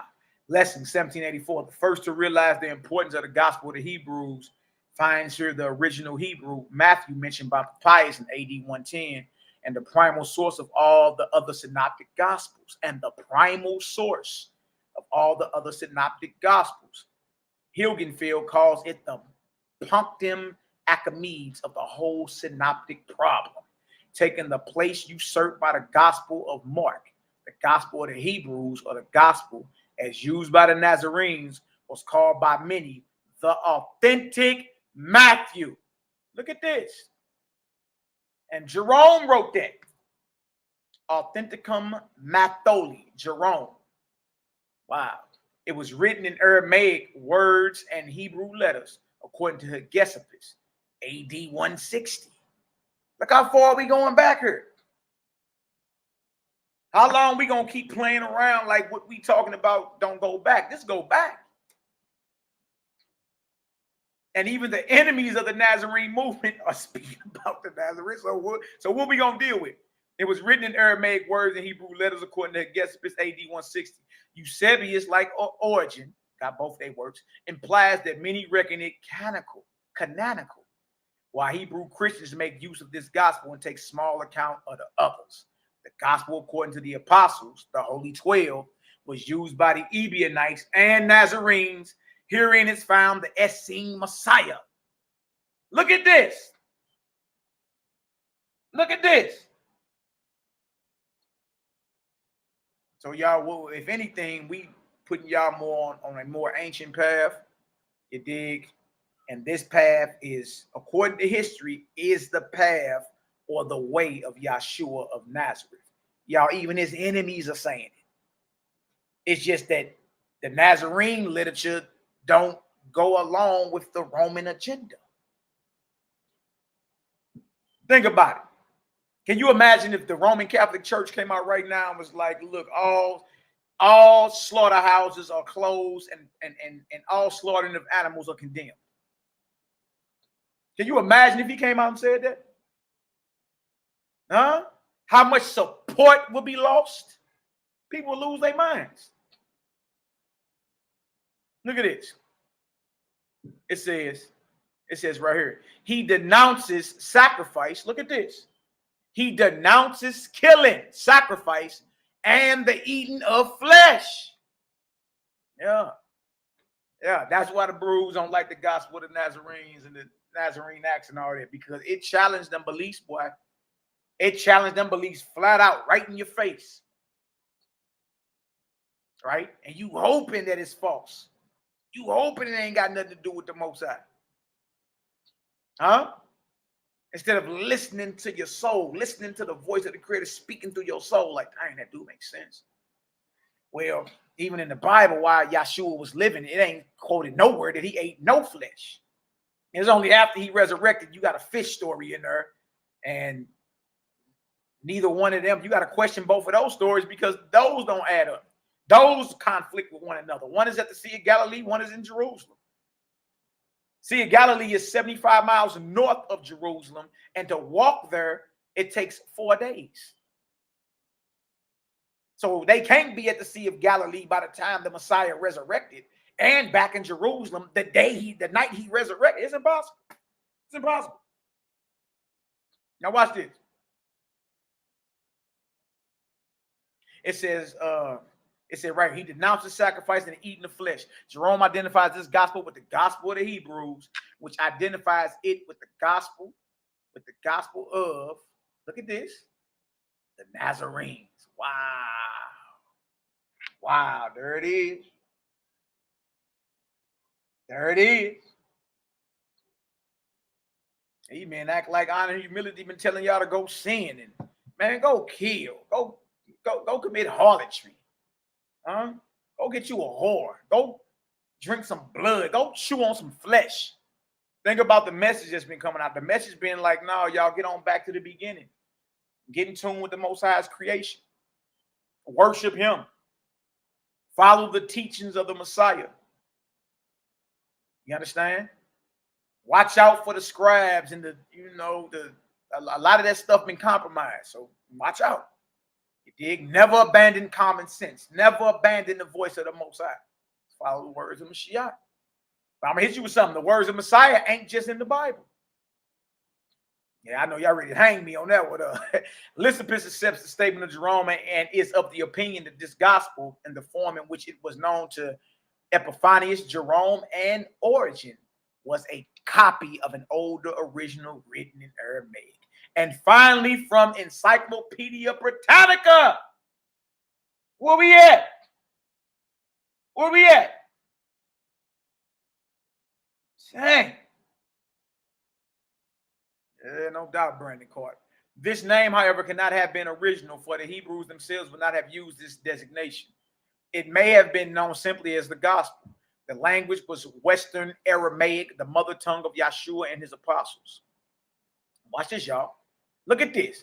Based on all of the above information, and without adding yet unmentioned existing data, the evidence is overwhelming. The gospel, as taught, lived, and died for by the Nazarenes, by any spelling, Ebionites, and any offshoots of the immediate followers of Yahshua, i.e. the Jerusalem community, as run by his brother James, Yaakov, post-crucifixion leader of the Nazarenes. And that gospel, whose embryonic form took seed under post-Damascus Saul of Tarsus, Paul, after Jerusalem sacking in 70 AD, and whose final grid was solidified in stone at Nicaea in 325 AD and perpetuated in the blood of humans and animals alike for millennia, or obviously the Nazarene way and what Paul is doing, are obviously two entirely different sets of values concerning all of nature's kingdoms, and in particular, humanity's relationship to them.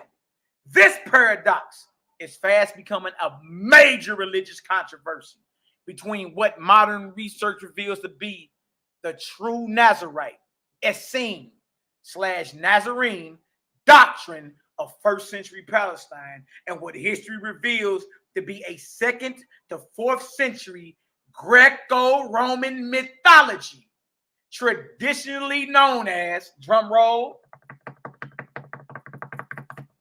Christianity. Oh, wait. Christianity is a 2nd to 4th century Greco-Roman mythology.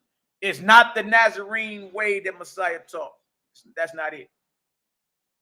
What you know today and what went down dealing with Paul and later with the Council of Nicaea and all that is a sharp departure from the way of Yahshua the Nazarene as taught by him in the 1st century. You see this? You see this? It ain't the same. It ain't just nowhere near the same. So y'all, you got to question that, man. You got to question that. We bring this stuff out because we love y'all. We don't get paid to do this. It ain't like, look, y'all, us bringing this out, we lost. We lost followers. We lost money. We lost support. We lost all that. And we perfectly fine with that. Because you ain't about no truth if you ain't willing to sacrifice. You ain't about no truth if you ain't willing to lose. Shed dead weight. You ain't about no truth. If you're afraid to lose because of what people may say about you, or you may lose money, or you may lose support, or in my case, you may even lose women. Huh? Oh, you supposed to be all soft in the back. Oh, I was just playing. I really ain't down with the Most High, the Creator, woman. I'm sorry. I should have checked in with you first. The hell out of here. What we've been bringing out is out of pure love, man. So you can be notified and understand what you're dealing with out here. Because there are naysayers. There are atheists who don't believe nothing you talking about, but more sharp in the history and more sharp in the text than you. You see that? Come on, man. You got to get yourself together. Like what we talking about, all you got to do is examine what's being said and ask yourself, what have them brothers said that's wicked, evil, or sinful? Them brothers ain't told you to go shed no blood. Them brothers ain't told you to go drink no blood. Them brothers ain't told you to go eat flesh. Them brothers ain't told you nothing that goes against the creation of the Almighty. These brothers are even challenging you to purify the Most High's temple, which is your body. What's wrong with that? What's wrong with us telling you, look, man, get away from all the paganism and stuff. Hey, watch out for a lot of them rituals the bruises doing. You know what was going on in the wilderness wasn't of the Most High. You do know that, right? You do know in Amos, the Most High say that wasn't me you were sacrificing to in the wilderness. That was Molech now. Nah? We do got in Psalms 95, verse 8 through 10, the whole time we was in the wilderness, we never knew the Creator's ways. Dang! He was grieved with us for a complete 40 years. He said, y'all never knew my ways. Well, whose ways did you know then? Because think about it. What all did you get in the wilderness? Once you identify that, you'll see, dang, that's what the modern Hebrew Israelite movement is based off of. The 40 years of walking in a circle in the wilderness. That's what it's about. And the Most High say through Amos, Isaiah's father, nah, that wasn't to me you were sacrificing to. You was carrying the tabernacle of Molech and Chiun, your God, your images you made to yourselves. Huh? What are you talking about? There go the false god right there, Molech. Oh, that ain't good enough. What about Hosea 2? Huh? Verse 14 on down to 18. What about that one? But the Most High talking about destroying the names of Baal out of our mouths. Once you redeemed. Do you mean to tell me Baal was in the name of the mouth of the Israelites? Even today? Man, maybe not in name, but in what? Worship. See, you get caught up on the name so much, you never trip off the worship, the body of notes, the worship that's attached to the gods. You see this? You got Baal in Hosea 2. You got who? You got Molech and Chiun in Amos chapter 5. You got 1 Chronicles 21, Satan tempting David. Forget about Solomon. We all know good and well Solomon was dealing with the false gods. I mean, think about it. Think about it. To where Yahshua got to come and say, look, all that was before me were liars. Huh? You of your father, the devil, and the lust of your father you will do. He was a murderer from the beginning. Yahshua taught that murder is inspired by Satan, not the Most High. Hebrews, I heard talking about they'll kill a child. But Yahshua, right in the Bible, tell you, the murderer is Satan. It ain't my father. He was a murderer from the beginning and abode not in the truth. And when he speak of a lie, okay, so the lying spirits ain't sent by the Most High either. When he speak of a lie, he speaketh of his own. Messiah didn't teach that the Father was out here playing mind games with us. You want to know about murder? You want to know about lying? Hey, go holler at Slick Willie himself. He the one that inspired all that, not the Most High.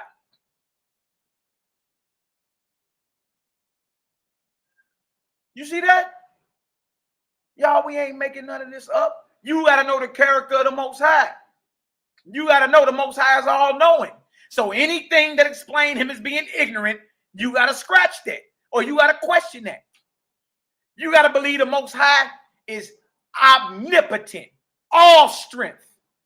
So any verse that identifies him as being weak, you got to question that. You got to scratch that. The Most High is righteous. Inspires you to be righteous. Wants you to walk in this marvelous light. So anything that's saying the Most High is evil and he playing mind games on that, you got to scratch that and question that. Either he's the all in all, the ever present, the all person, always was, is, and shall be, or he LaDur on them over there. He Lil Willie in them right there. That somebody can make into an image. You can't make the Most High into no image. What did Yahshua teach? The Most High is a spirit, and those that worship him must worship him in what? Spirit and truth. Ain't supposed to be no damn images up of the divine or the Most High. None. Ooh-wee. I know somebody mad, but y'all be all right, man. You did understand that and know that. All right, so that's the end of the Gospel of the Nazarenes, the introduction section, the prologue section, and all that. You dig? We got more we're gonna get into. Give y'all an example, so maybe y'all can look up some of this stuff until the next time. I'm gonna show y'all a little something what we're gonna be dealing with. This right here. Hey man, look, I study games deep. We ain't playing no games with nobody. All right. Show y'all just a little something. I was gonna go into some of this today, but nah. Another one of my books. That's me holding my book. Nazarene and post-Nazarene Father, second series. See that? Nazarene and post-Nazarene Fathers. You really need to get into that. Theodoret, Jerome, Grenadius, and Rufinus. Historical writings. You did get into that so you can understand what's really going on, man. And you'll start realizing, hold on, it's a difference between the history. You know what I mean? It's a difference between the history and the and literature. That's the cover of the book right there. I'm gonna give y'all a dagger real quick. Hold on. Give y'all just one of these real quick so we can get up out of here. Since everybody think we playing games. Son. Let me show y'all something real quick. Let me show y'all something about James. All right. All right, not Theodoret. That's another one. That's good. Look at that. This the Ebionites and Nazarenes mentioned 1,700 years ago. We're going to get into it, though, but I want to show y'all. Here go Jerome right here. Okay, now in the same book, Jerome has something called, and I'm going to go more into this my next live I go into, all right? Jerome and Grenadius, Lives of Illustrious Men. Yeah, Cal P. Look down. Come on, man. Like, we got to be careful. Do not think about the creator like he's some chump sucker. Somebody like us that's subject to passions and weakness. No. Don't think of the creator like that. But it's the lives of illustrious men. All right. Talking about when the work of Jerome was written in Bethlehem, 492. You dig? So this stuff right here ain't nothing to, like, we making any of this up. But what I want to show y'all is something about Peter and James in there. So after their lives, they're being written about by Jerome. Jerome, 400s with 300s and 400s. So roughly 300 years later, they're speaking about these men. All right. And I want to read something in Peter and in James to show y'all. You feel me? Y'all, 1700 years ago, they already was having the debates and discussions about if they believe Peter wrote 2nd Peter or not, or if Paul wrote the book of Hebrews. This stuff had already been debated and talked about and documented way before we was even thought of it. See this? Now look at this. I'm going to read y'all this. It says, Simon Peter, the son of John, from the village of Bethsaida in the province of Galilee, brother of Andrew, the apostle, and himself chief of the apostles, after having been bishop of the church of Antioch and having preached to the dispersion, the believers in circumcision in Pontus, Galatia, Cappadocia, Asia, and Bithynia, pushed on to Rome in the 2nd year of Claudius to overthrow who? Simon Magus. Look at that.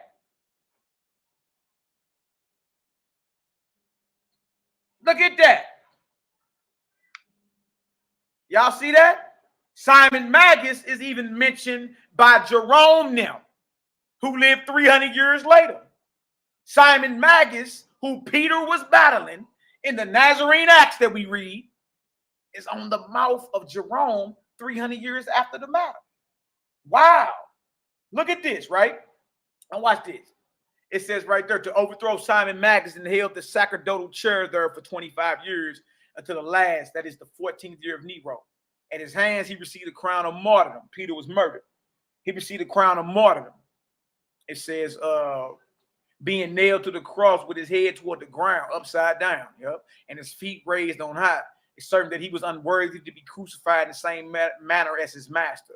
He wrote, look at this. He wrote 2 epistles, which are called Catholic. Catholic means universal. He wrote 2 epistles, which are called universal or Catholic. The second of which, on account of its difference, the second Peter, the second of which, look at this. The second of which, on account of its difference from the first in its style, is considered by many not to be by him. Look at this, here. Look at this. So 1700 years ago, it was already understood that 2nd Peter was not written by Peter. It's pseudepigrapha. It's something that came out, a pseudo-anonymous. It's something that's written after Peter dies in his name, alleged to be by him. But they already knew that wasn't by him. Now, why is this important? Because 2 Peter 3:15 through 17, that my Israelite brothers love to go to, right? Peter supposedly bigging up Paul. But did y'all know 1700 years ago, it was already on record that Peter didn't write 2 Peter. If you understand that, give me a 4 up in the chat. I want y'all to hear what's going on here, man. This is serious. This is serious. Not my words. They understood this, y'all, 1700 years ago. That 2 Peter wasn't written by Peter. You see this? Now watch this. Then too, the gospel according to Mark, who was his disciple and interpreter. So, hold on. So Mark wasn't even no eyewitness of Yahshua. He was a disciple of Peter. And it said, and his interpreter is ascribed to him. On the other hand, the books of which one is entitled his Acts. Y'all, Peter's Acts is, guess what Peter's Acts is? The Nazarene Acts of the Apostles. Peter's Acts is the Nazarene Acts of the Apostles. It's Nazarene literature. You dig? Look at Cal P. What the foes mean? Folk for the tribe, Cal P. You know what I mean? Folk tribe in the building, Cal P. And we better be careful. They around here talking about we gang banging now. You dig? But 4 just for the tribe, man. Sometimes I say 9, 8. Sometimes I say 7, 3, 4. But 4 is dear to a lot of us because it's for the tribe. For tribe. But watch this. Then it says right here, it says the books of which one is entitled his Acts, another his gospel, a third his preaching, a fourth his revelation, a fifth his judgment, are rejected as apocryphal. So the Roman authorities rejected a lot of Peter's works. And they just went on and said that it's well understood 1700 years ago that Peter did not write 2 Peter. So that means Peter was not bigging up Paul. All praises, glory, and honor to the Most High. You did? All right, before we end it, I'm going to go ahead and show y'all about James. All right. Now, we all know James is the brother of Messiah. All right. Now, some of the histories will say that they didn't have the same mama, but the same daddy. And the Nazarene Gospels actually say they had the same father and mother. I mean, that's just all up to what you agree with. Nobody can make you believe anything. All right. But according to even to the Bible, Mark the 6th chapter, it was 7 children. It was 5 sons and 2 daughters that Joseph and Mary were responsible for. All right. He had brothers, man. He had sisters. He had family, cousins. You understand? Like all this was going on. These brothers were hunted down and destroyed by the Herodians. You dig? This is the Jehu M. This is the Gospel of the Nazarenes. Oh, now this book right here is the Nicene and post-Nicene fathers. I'll put it back up when I get done. I'll show you.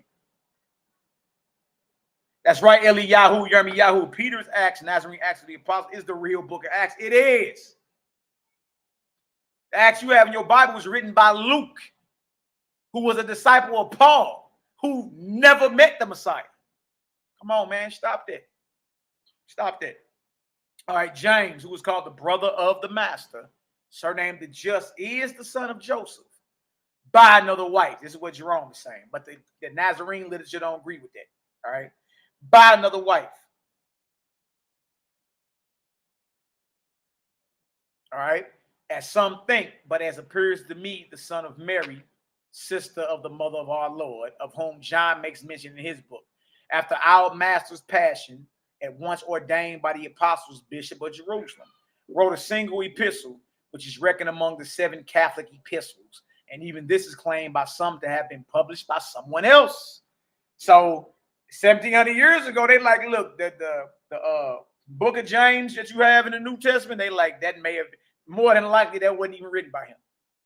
Wow. Look at this. It says right here, bing, bing, bang. It says, by some to have been published by someone else under his name. Y'all, that's called pseudo-anonymous. All right. And gradually, as time went on, to have gained authority. Hegesippus, who lived near the apostolic age in the 5th book of his commentaries, writing of James. Now, remember, James is the little brother of Yeshua. He's in charge of the whole movement. He is a Nazarite or a Nazarene. Now, look at this. Hegesippus, who lived during the end of the 1st century and into the 2nd century, who lived near the apostolic age in the 5th book of his commentaries, writing of James, says, after the apostles, James, the brother of the master, surnamed the Just, was made head of the church at Jerusalem. Many indeed are called James. This one was holy from his mama's womb. Look at this. Look at this. From his mama's womb. He drank neither wine nor strong drink. Ate no flesh. Look at this. Ate no flesh. Never shaved or anointed himself with ointment or bathed. Dang, he ain't even taking no baths. What is going on here? Make sure y'all wash y'all stinking rear end. Don't be trying to go too hard with this. You did. But that right there, I'm gonna go into this in more detail when it's time for the next live. You dig? So let me go ahead and stop. That's wanted to show y'all that real quick. Let me pull that book back up so those can see what it is. Oh yeah, we went and studied this thing though, man. We didn't play. We went and studied it. That's what the book is right there, y'all. Post-Nicene and post-Nicene Fathers, 2nd century. All right. Francis P. Absolutely. Now look at this. So that right there is what we got. All right. So let me go ahead and end that. On that. Stop sharing. Bring that up right there. Oh, praise. What's the word? Tamari Al Habashi. Yeah, hit the email. We can set it up. We can come up with a date. We can come up with a date. We can come up with a time. We can come up with a topic. You know what I mean? We can do all that.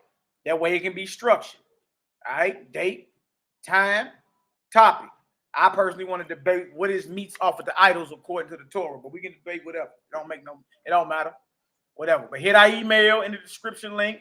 Let me know exactly what it is you want to do, and we can get it done. We can get it done. All praise to the Most High. Okay. Yeah, it's all good. Anybody can get this smoke. We also identified that there are false gods and deities being worshipped in the Bible. All right, so you got to know how to properly navigate through that.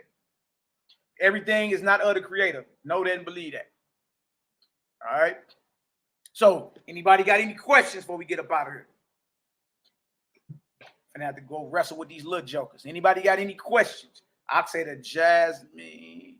Yeah, they bathed in cold water. Y'all make sure y'all wash y'all rear end. Don't be out here telling me something. I'm James. What's up, Kevin Lovely, my brother? Hi. All good. Abba, hi. To Mary Al Havasi. Just get in contact with us. We can go over the false gods. It's real easy. It's real easy. So once you say something, I'm gonna have to address it right back. And then we're gonna be on here again. Stop, boy. Stop. So just email us. We can do it live. Don't worry about it. We'll do it live right in front of everybody. Oh, yeah. Look, bro. Homilies, the Bible, Essene gospel, whatever. It's true about this. When you read anything, you're going to run across something that's problematic with your spirit. So I ain't the one up here saying that the Nazarene Essene literature is flawless. You know what I mean? So get in contact with us and we can go ahead and get it on. I'll put you right on the screen. We can go live and get it. Let me know exactly what you want to debate, the title, topic, the time, and we can eat. That what's up, Nazarene myself. That's what's up. All praises. Okay, I'll say mind blowing, good lesson. All praises. All right, salute. That's what I'm talking about. Hey man, stop. All right, I'm live. Kevin Lovely, salute. Tell my little brother too, the chosen one, my little brother. Tell him I said shalom. Your little brother. He reached out to me not that long ago. Yep, y'all can come on, get it, man. Anybody that want to chop it up, it's never nothing. It's easy just to go live, bing, put it on the screen, and let's work. But brother, I know everything is got to be scrutinized. Everything. You feel me? If it don't sit right and exact with creation, then you got to go ahead and question that. Yeah, Kevin Love, let's chop it up. You already know we family, man. You know it's good. And it's like that with anybody, y'all. It's family over here. I know I come off bold and how it is sometimes, but it's just what it is, man. Family. Let's rock and get her done. All right. Any more questions? I'm pretty sure it does. Look, Tamari Al Habashi. We not hiding at all. We ain't hiding at all. There are things in her that disagree with what's in her. One say Nazarene, one say Essene. And you can get into the homilies or the Nazarenes. Understandable. I know all that. So it ain't like you're going to say something we be like, oh, dang, our foundation is destroyed. No, it ain't that. Our foundation is the Most High. You feel me? And his doctrine is taught by Yahshua the Messiah. That's it.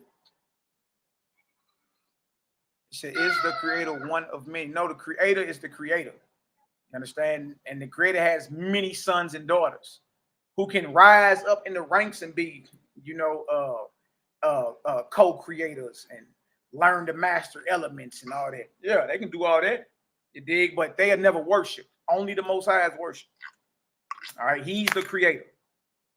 All right, but he does have many sons and daughters that do his will. You understand? Many sons and daughters who are not even alive anymore in the spiritual realm that does the creator's will. They are not worshipped, but they are sons and daughters or gods and goddesses of the Most High, but they are not worship. They are not worship at all. You dig? So make a difference between the Creator, the Most High, and anything or anyone else. You be cool. You dig? All right, facts. That's by the books are not our God. Nah, books are not our gods. Not at all. I don't worship no book at all. What's up, son? My belly turning. Wow. What you mean it's turning brown? Boy, you been brown. But he's talking about his belly turning brown. Yep, my body. Wow. Nehemiah, whatever, Slim. Look at Nehemiah. Slim. It's found right here. Yeah, but we know all about that, right? So it ain't no thing. And look, it ain't no thing to pull it up and show it either. So, you know, next live, if you want, just email me. I can bring you on, bro, and you can talk about, you know, your perspective. My brother, what's his name? Tamari Al-Habashi. You come on here and give us your perspective. It's all good.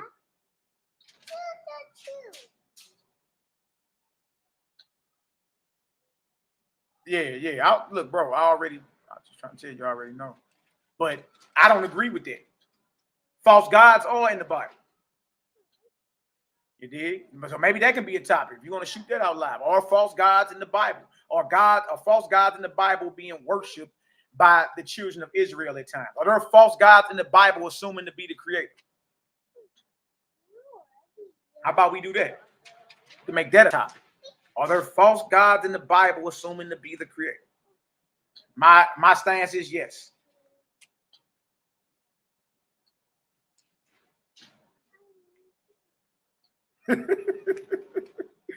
Hey, Cal P, they was outlawed.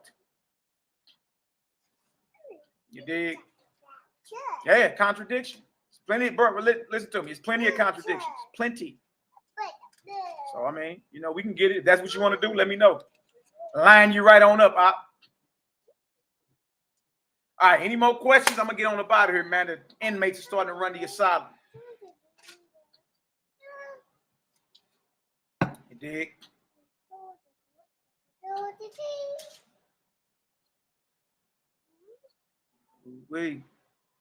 All right, I don't see no more questions. All right, y'all. I'm about to get up out of here. Love y'all indeed in truth. All praises to the Most High. All right. And through the power and essence of the Most High, we come against every unclean spirit that has our people bound in this hour. You understand? Every unclean spirit is causing plagues, that's causing diseases, that's causing anger, that's causing domestic violence, that's causing all type of envy and jealousy, that's causing all types of disorders in your body. We come against that and break it by the will of the Most High Creator. We bind it up with cords that can't be broken. We command it to move out. No unclean spirit, no false god has no authority amongst us. We put all you false gods on notice. We bind you and break your will in the name of the Creator. Ooh-wee. Make somebody mad. All right. All praises, all glory, all honor. Y'all get at me when y'all get at me. If not, email me and let's set it up and get it done. And once again, y'all thumbs ain't broke. Let's get it done. Y'all. All praise to the Most High. Watch out, boy.